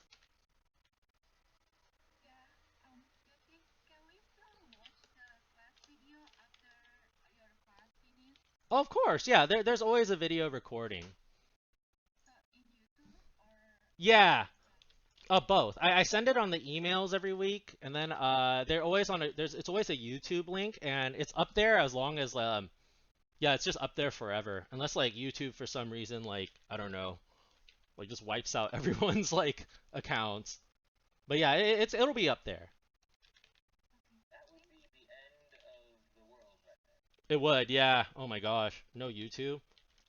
Might as well just have. Yeah, a lot of professors from Fullerton, Uh-huh. they keep their stuff unlisted and private. Oh yes, If you like, mine is un. only have access to it because of permissions, or are you gonna lock them, after class or what? y'all have access to it as long as you have the link, but don't give the link out to other people. Oh, it's like because if I go to your channel, nothing shows up. Oh yeah, it's all unlisted. That's why. On my channel, it's just like a bunch of like kids art stuff and maybe like random anime fights. But then but yeah, if it's like but yeah, it's usually unlisted. Some of them are not unlisted, and they may be under the Dart 107 F folder inside of my playlist. But yeah, generally everything is like unlisted. So I don't know, maybe one of these is like a different. There's only like 2 or 3 professors I know who upload everything, or almost everything. Bill's the only one doing that. Yeah, that's a good thing. Yeah, I feel like it's so necessary to do for this, like for digital at least, because to be honest, though, it's way harder to teach online than it is in person. Like I can't help y'all with like direct immediate problems as easily, and it's just so much more to like kind of it's just so much more to like kind of do, believe it or not. Like doing online, like we have this saying where it's like if you're working like 3 or 4 times harder online, then you're doing it right. And it's because like yeah, it's a lot of stuff to do. So like it's really hard to remember stuff when you're like doing online courses because it's just like, you're not there in person. Things like what happened this morning pops up where like I don't know, the internet goes bad and other people's internet might not be working correctly that day, but generally like it's I feel like it's so necessary to open up, to at least like record these videos and throw them on whenever there's nothing wrong going on, just so like y'all can watch them again. Because yeah, it's a lot harder learning from a student's perspective online. A lot harder to teach too as a teacher. Anybody have any questions, by the way, on how I'm doing this? Y'all can kind of see this is pretty nice. It's pretty colorful too, believe it or not.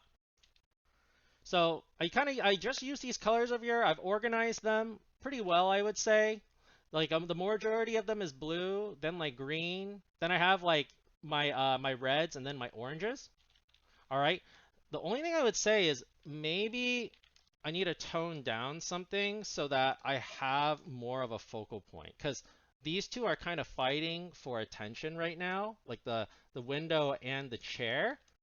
So for the chair, I might actually tone that down a little bit, unless I want people to look at the chair. Maybe a little bit of the chair can be warm from the light. So once you kind of have this set, what you can do, you can make a new layer. and go to multiply again.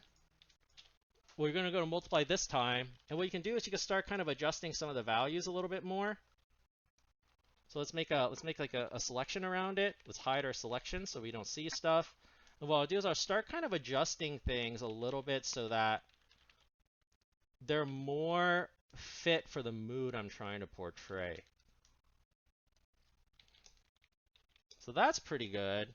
And then from there, make a new layer. Let's do color dodge. Let's start adding color dodge on certain areas. I love color dodge. Look how gorgeous that is.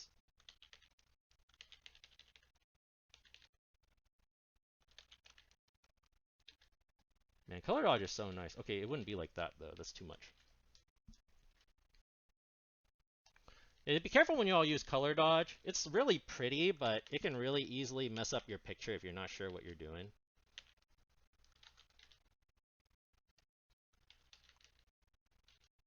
No, actually none there. It's better if there's none there.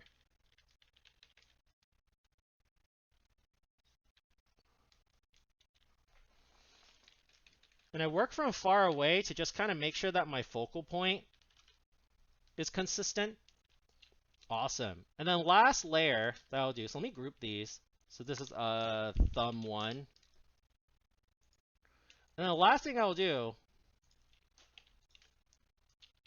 is I'll make a new layer and I'll set it on saturation. So we have color, multiply, color dodge, and then saturation.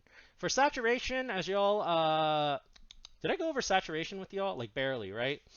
So for saturation, it doesn't matter what color you choose. You just have to remember that more saturated colors are going to saturate that part of the image. Less saturated is going to saturate it less. So it doesn't matter what color. So even if I do like purple, if I put on very saturated, it's going to saturate that tone. If I put on very desaturated, it's going to gray things out again. So now I can kind of play around with my saturation a little bit. And I can spot saturate things. So if I need like this over here to be more vibrant, I can kind of push that. Ooh, that's really nice.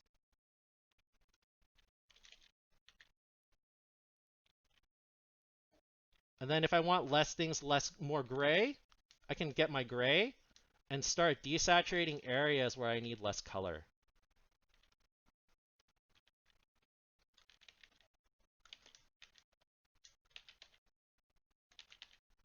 So you use the dodge, correct? I use a dodge, saturation, multiply, and color dodge to do this. Oh wow. Okay. There's two dodge layers? No, there's only one dodge layer. Sorry, there's a it's color, multiply, color dodge, and then saturation. Oh, okay.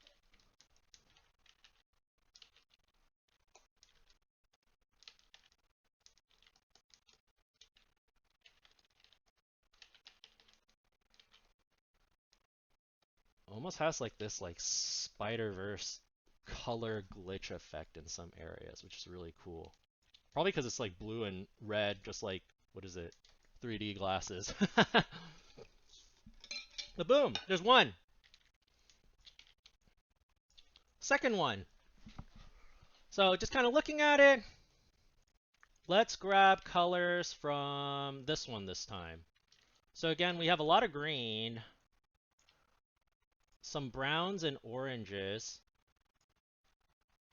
and then we got like hints of reds and purples. But to me, this is a very like analogous color scheme almost. Because we got yellows, greens, oranges, which are very, very analogous. And then we have some like slight accents that I can kind of see. So we got like a bit of blues, a bit of reds as accents. So you could argue that this would also be a tetradic color scheme, but then if we look really closely, there's purples and yellows too. So back to kind of like the whole color thing, we can kind of see a dominant color scheme in here, which is very analogous if I break it down. Like we have like reds, oranges, yellows, greens mostly, but we have hints of blues and purples there just to kind of complement and like balance out some of those like greens and oranges as well. So how do I do this? All right, so again, the majority of it is probably going to be the first three colors followed by these next three over here. All right, but if we really like, boil it down, it is mostly these three tones. So I'm going to be working with mostly these three tones over here. I don't necessarily have to use these other three, but they're nice to kind of know. I'll probably use some red though. So let's get started. How would I do this? So again, first thing I do, let's make a new layer. Thumb 2. I'll send over the PSD with this as well to y'all, just so y'all kind of have it as well. But again, if you really want this to be successful, make sure your values look good first. Like this looks good as a black and white piece before it does as a color piece. If your colors are, if your values are all wrong, then you're definitely going to have to like repaint the values in after. Like you could still kind of design in the color, but it'll still look really off in terms of values. So just keep that in mind. So again, set it on color. All right. So the majority of it is green. So I'm going to start off with green this time.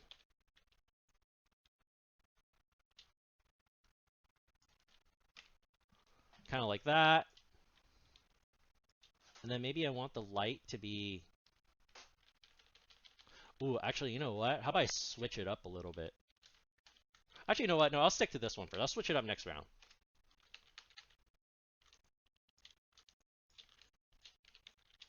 But keep it more consistent for this this demo, just so it's not so...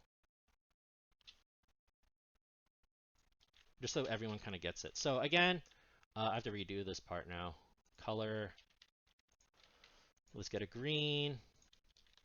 Add that in. And then what I'll do again is I'll use my hue and saturation just to kind of adjust things. Let's like pump down the saturation.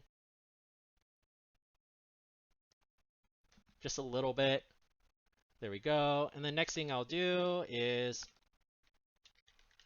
I'll start to do the floors.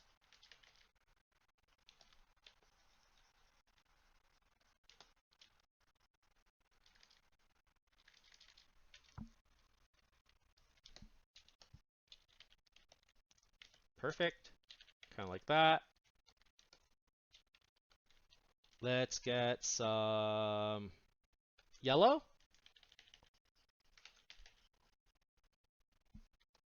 Really, has to be really bright. Kind of like that.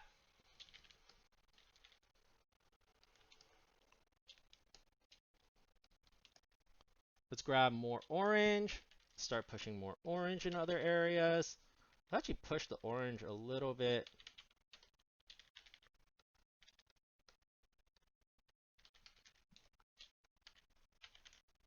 A little bit redder here. Then maybe for this door, we can get like a really nice wooden orange. Just kind of like that. So I'm mostly going to stick within this color scheme, as y'all can kind of see over here. And I can push it a little bit too. Let's see. So maybe for this one, let's have a greener couch. It's too green though. Let's take out some of the green. Like that. And then for the floor, let's do like a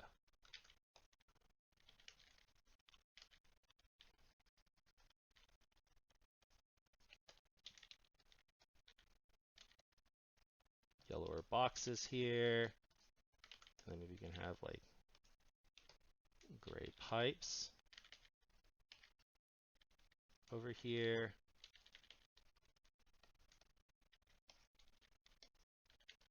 Like a yellowish gray top, kind of like that.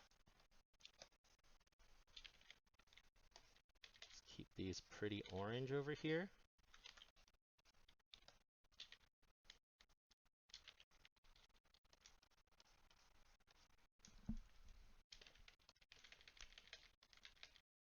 And feel free to play around with stuff too. No one says that these can't be orange. No one says the pipes can't be orange too. If you want like rustier pipes.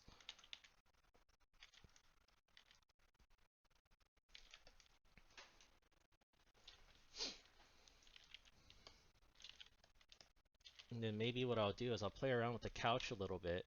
Maybe the couch is multiple tones. So maybe the cushions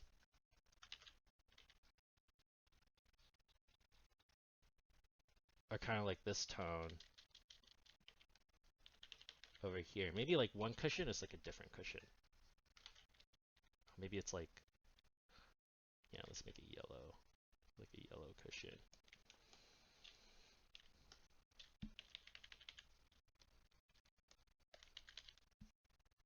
Like a red or wood.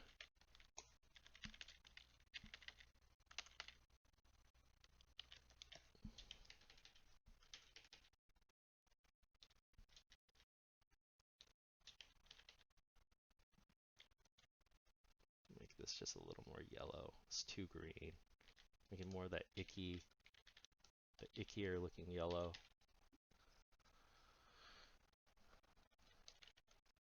And then let's get some red down here. Maybe this part is red. A good rule of thumb is generally if you have one color on one side, you might want a little bit of that color on the other. So because I have a little bit of yellow here, I want a little yellow somewhere here. So maybe the boxes have a little bit of red here. So I'll maybe have a little bit of red over here. But you do kind of want to make sure that your focal point still stands out. So you don't want to balance it too much. Okay, so for your focal point area, you still want to make sure that, you could do it in many, many kinds of ways. It could be with color, it could be with shape, it could be with values, but make sure that this still stands out. And then maybe for the blanket here, let's make the blanket more of like a greenish, yellowish tone.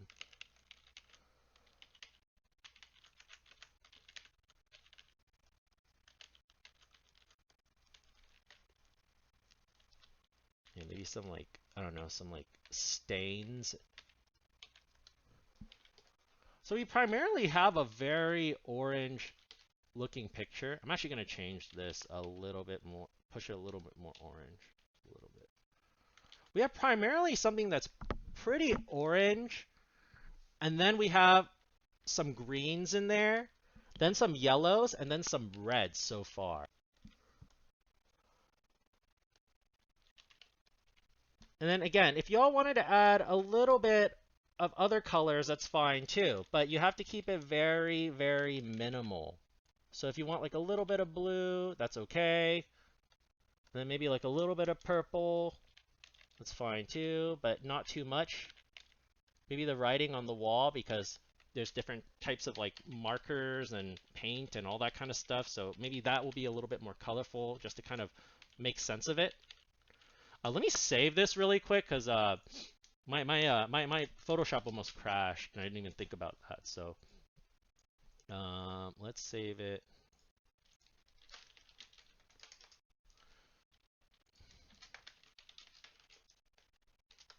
There we go. Hit save now.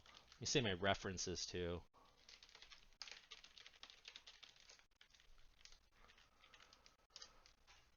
Okay. There we go. We can kind of see over here, I'm not even like done yet, but we can see like there's two color schemes. They're kind of similar to each other, but they're still pretty different. And it's because I'm borrowing colors from these images. They have similar colors, but they're just assigned differently. Like if I wanted to go even more in depth, I could grab my red and go in and do all these little individual parts here too if I wanted.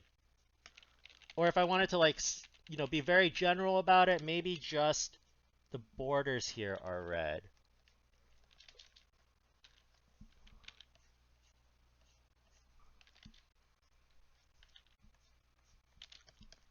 Maybe something like that, And then from there, make a new layer, multiply, start fixing up your values. So which areas are darker?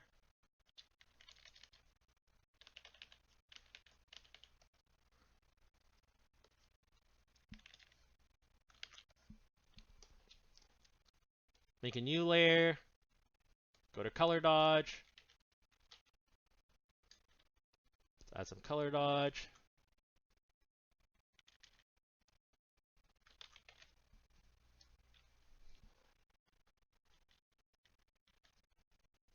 Add more shadow.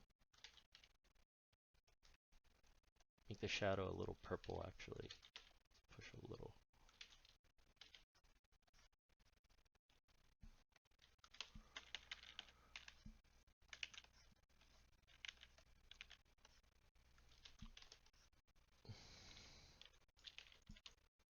And then make a new layer on top of color dodge. Go to color. I mean saturation. Sorry, not color. And then start playing around with your saturation in areas. So as y'all can see, very, very quick to make color schemes this way. Especially if you're just borrowing colors, but don't forget, when you are borrowing colors, make sure to borrow colors that work. Make sure to dissect your color scheme and see which ones work, which ones don't, which ones, why do they work? Those are all questions that you want to ask yourself before you choose one. Because if you choose a color scheme that doesn't look that good, then that's going to be applied onto your picture as well. But do I have any questions so far based off of these two thumbnail iterations? So, when are the thumbnails? What do the thumbnails do? Well, No, when are the thumbnails? oh, when are the thumbnails due? So, Yes. I would like y'all to have thumbnails posted up by next Monday on the discussion board. So, yeah, and then this time they're required from y'all. So I want everyone to do them just so I could kind of keep track of it. I wanted to see how it kind of worked. I want to see how it kind of worked out for the last project if I didn't keep track of it as well. I still kept track of it, but I left it up to you guys to kind of like be proactive about it. But this time, like what I want y'all to do is definitely post them up. So I want four. Mhm. Does the value have to be like the value part have to be totally done, or can the value still be kind of in progress? It could be in progress, I would say, but you should have a clear idea. I should have a clear idea of like what colors you have in there and what assignment that you kind of want things to be like, if that makes sense. Like if you wanted like the curtains to be a certain color, if you wanted this. So I'm really looking for mostly the block-ins right now, but if you have these set, like that's a really good thing. Like if you can have it like this, it's really fast, it's really easy to do. So if you do have like some good values in your what is it? Yeah, I would say just you could use your current values for now as long as it's very clear it's very clear and readable where you're assigning your colors. And then I do mhm. And then just a quick reminder, y'all, always have your stuff numbered. What the heck? Oh, it's because it's on saturation. Yeah, always have your stuff numbered. You always have your stuff numbered. Yeah, four. Four of them. So four. Like a fifth line one, just four. Yeah, not a fifth refined one, because like there's not going to be as much refining for Project 3 if your values look pretty good. There'll probably be some refining at the end, which I'll kind of show y'all what you can do to kind of like really, really like kind of touch up your picture. But if your values are at this level, like a lot of this actually feels already done. The only thing I would do is go back in and maybe like sharpen some stuff, add some like detail, just really push it more. Because from a far read, it looks good. Then afterwards, I'll work on the close read. So just kind of going in and like slightly touching up some of the stuff. So it looks more of like a painting. But there we go. This is kind of like how I would do the second iteration. Any other questions before I continue?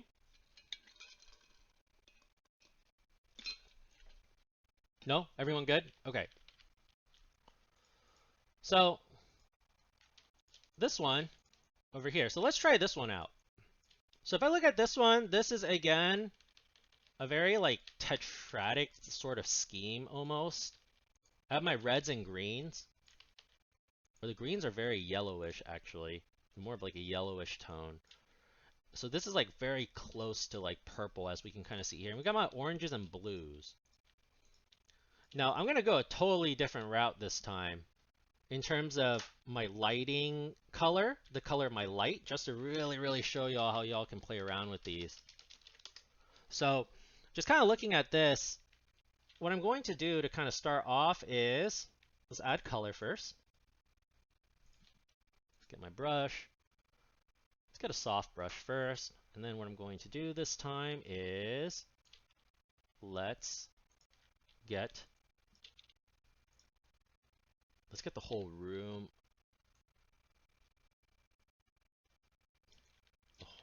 like a red this time. And then I want my light to like be like blue.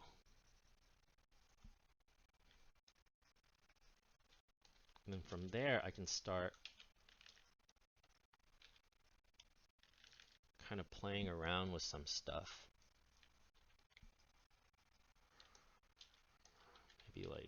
Maybe the floors are like this tone too, but not as saturated.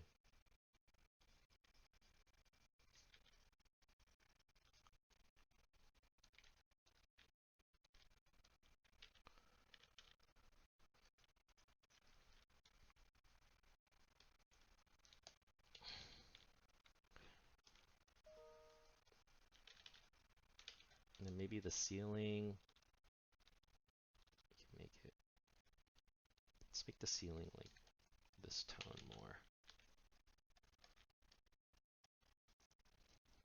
Awesome, there we go. More of the drapes, let's push it a little bit greener, just a little bit. And then for the pipes, let's push them like a gray.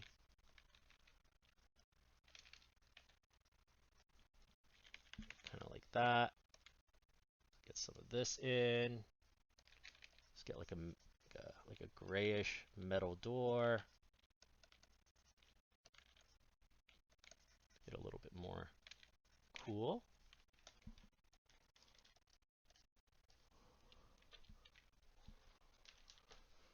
Then from there, let's actually get this part more of an orange.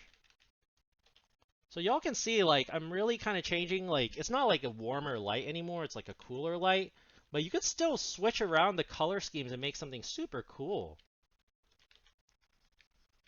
Let's add some orange here. I'm gonna make this area very, very colorful.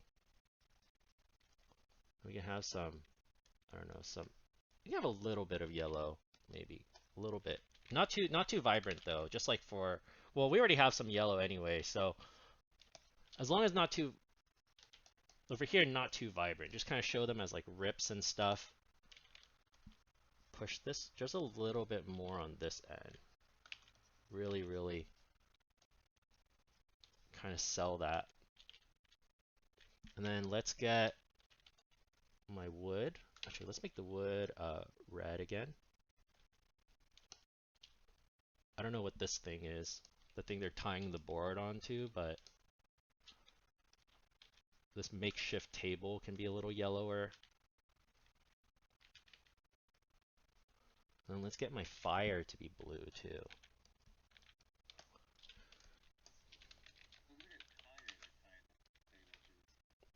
Oh, yeah, it does, huh? Yeah, it is a tire. Good eye. A little bit of color here. Not too much though.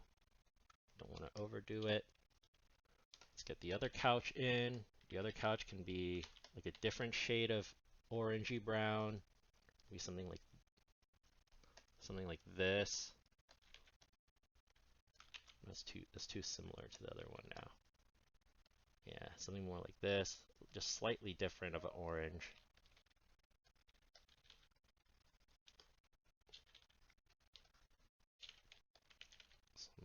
Some blue for the bags here.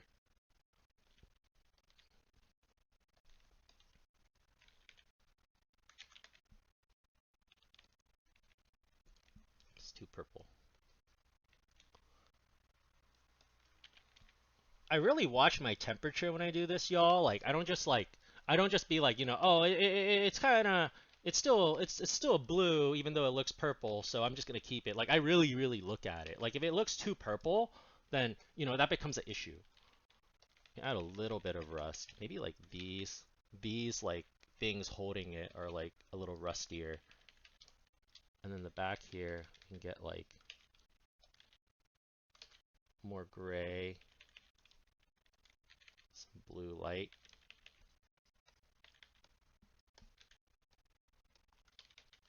Not too much though, just a little.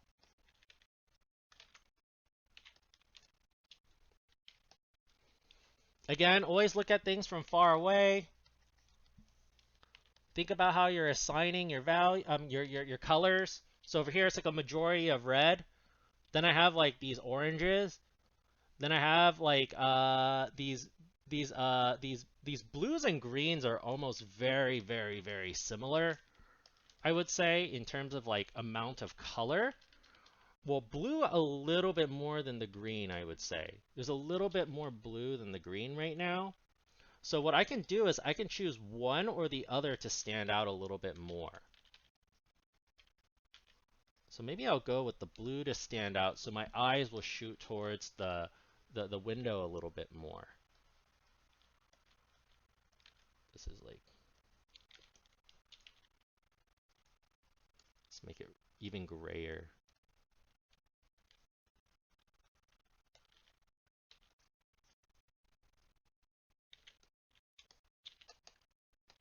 And we got this thing here. It's like plank of wood type of thing.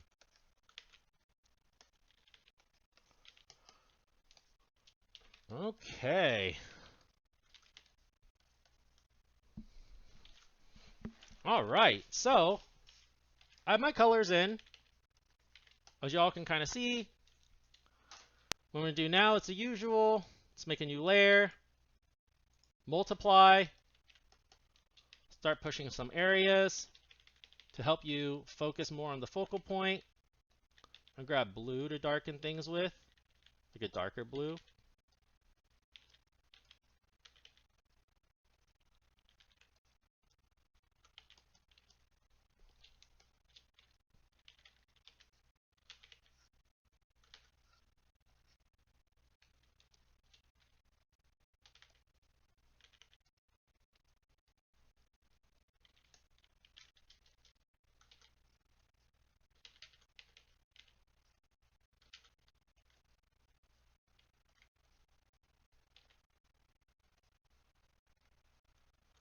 And then make a new layer.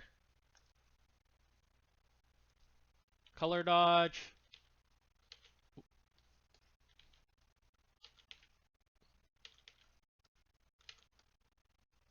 Add some areas being hit by the light.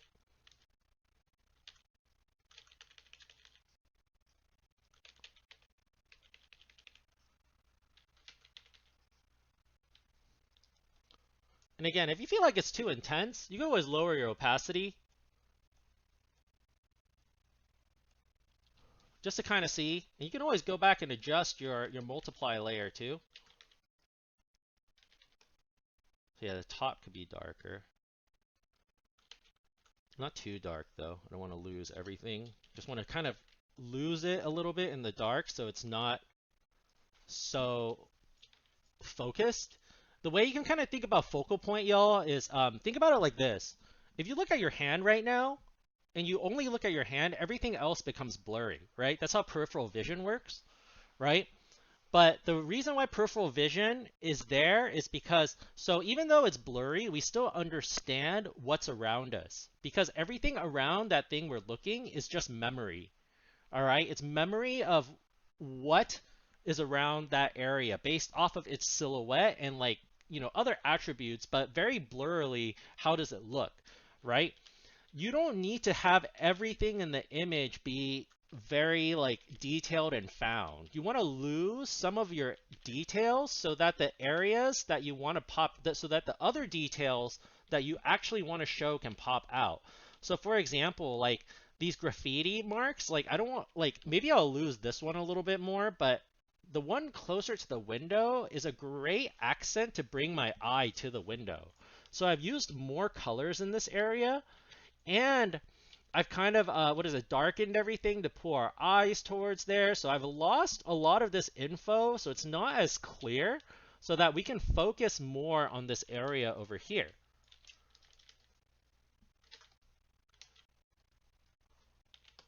There we go. Make a new layer. go to saturation. Let's make it very saturated first. Ooh, whoa, that's kind of cool. I like that. Look at that. It's like a, it's like going inside one of those like. It reminds me of going to like a like one of those like walk-ins, like those like haunted house walk-ins, but like at a like but except like all cyberpunky.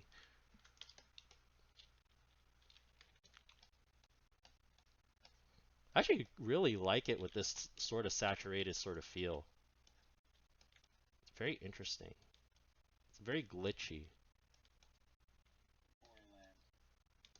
Yeah, it does remind me of Borderlands. It also reminds me of that one League of Legends like music video where like everyone was on like a subway station and they got like Korean pop stars like sing it, and like they had like paints like spray painting stuff and they were all neon-y.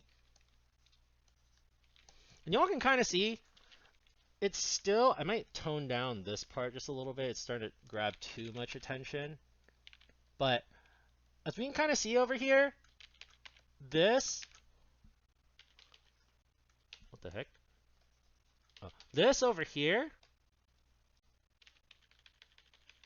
works out really well as a color scheme, and it's pretty different than what we have up here, but we still have a very, very clear focal point. We still have very, very clear areas of readability and areas that are being lost as well. And it still sticks to a color scheme that we've used over here, but it looks completely different.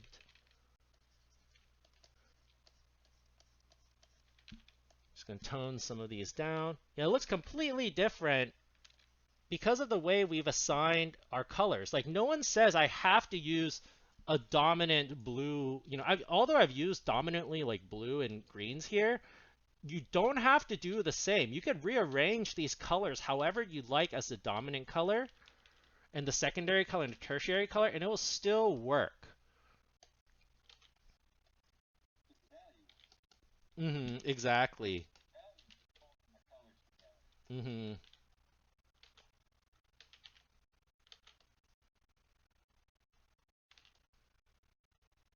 That's really cool.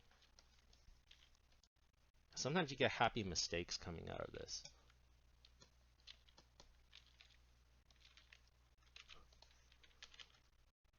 All right. Does anybody have any questions or anything about today's like what is it? Today's demos, all that kind of stuff before I let you all go?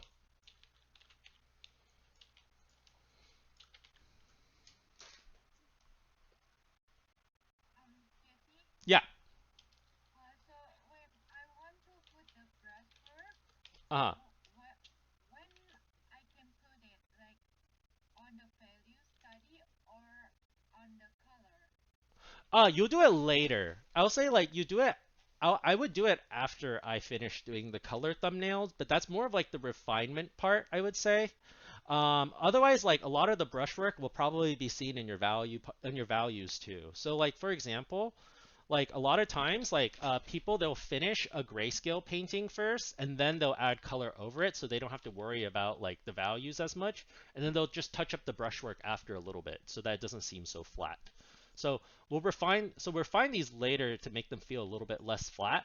But generally for now, what I want you all to do by next Monday and post it on the discussion board for next Monday. So I'll make a little discussion board. Is I want 4 thumbnails, 4 different color schemes, and what I want you to do is I want you to also what is it? Or they could be like the same colors, but and switch them around. That's fine with me too. But I would say try out different color schemes. Okay, play around with it. Try not to use a monochromatic color scheme unless you really know what you're doing, because monochrome is a little bit too easy and it's a little bit too dependent on one color. So I want it to be at least with 2 colors or more that you're using for these thumbnails. If you want to do one monochromatic, I'll only allow one of them to me. Actually, don't even do monochromatic. Monochromatic's so easy. Like I could do it now. I could just go like this. Yeah, don't even do monochrome. Oh, there we go. That's monochrome. Boom. Or you could do a gradient. What is it? The gradient path thing? Yeah, you could do that too, like it's too easy. I would say try to do an actual color scheme. All right, if you really really want to challenge yourself, I would say try to do one of each color scheme, but it's not necessary. I just want four different ones. You can have similar color schemes but with different assignments for each different element and just post them up on the discussion board by Monday. But other than that, that's pretty much it. Does anybody have any questions before I let you all go for today? I just have one quick question. Sure. After the class. Oh, sure. Yeah. Sure. Yeah, we can talk after class. All right. Other than that, that's pretty much it. I will save these references and I'll save my PSD and the demos for this Project 3 stuff today, just so you all will have all my layers to kind of look at over here. And then I'll also send over the what is it? The lecture, the PowerPoint lecture, and I'll also send over the demos for the spheres. The demos for the spheres is just going to be JPEGs. This file size may be pretty huge, so it's not going to come in the email. I'm just going to throw it on Canvas. So it'll be on Canvas by the end of the day. If you don't see a video there either yet, just wait until tomorrow. I'm sure y'all are used to it by now. Like, I work on Monday, so it's rather going to come before work, after work, or tomorrow morning. But everything should be there by like tomorrow. Like if you don't have an email or you don't see anything on Canvas by tomorrow at lunch, then email me because something might have happened there.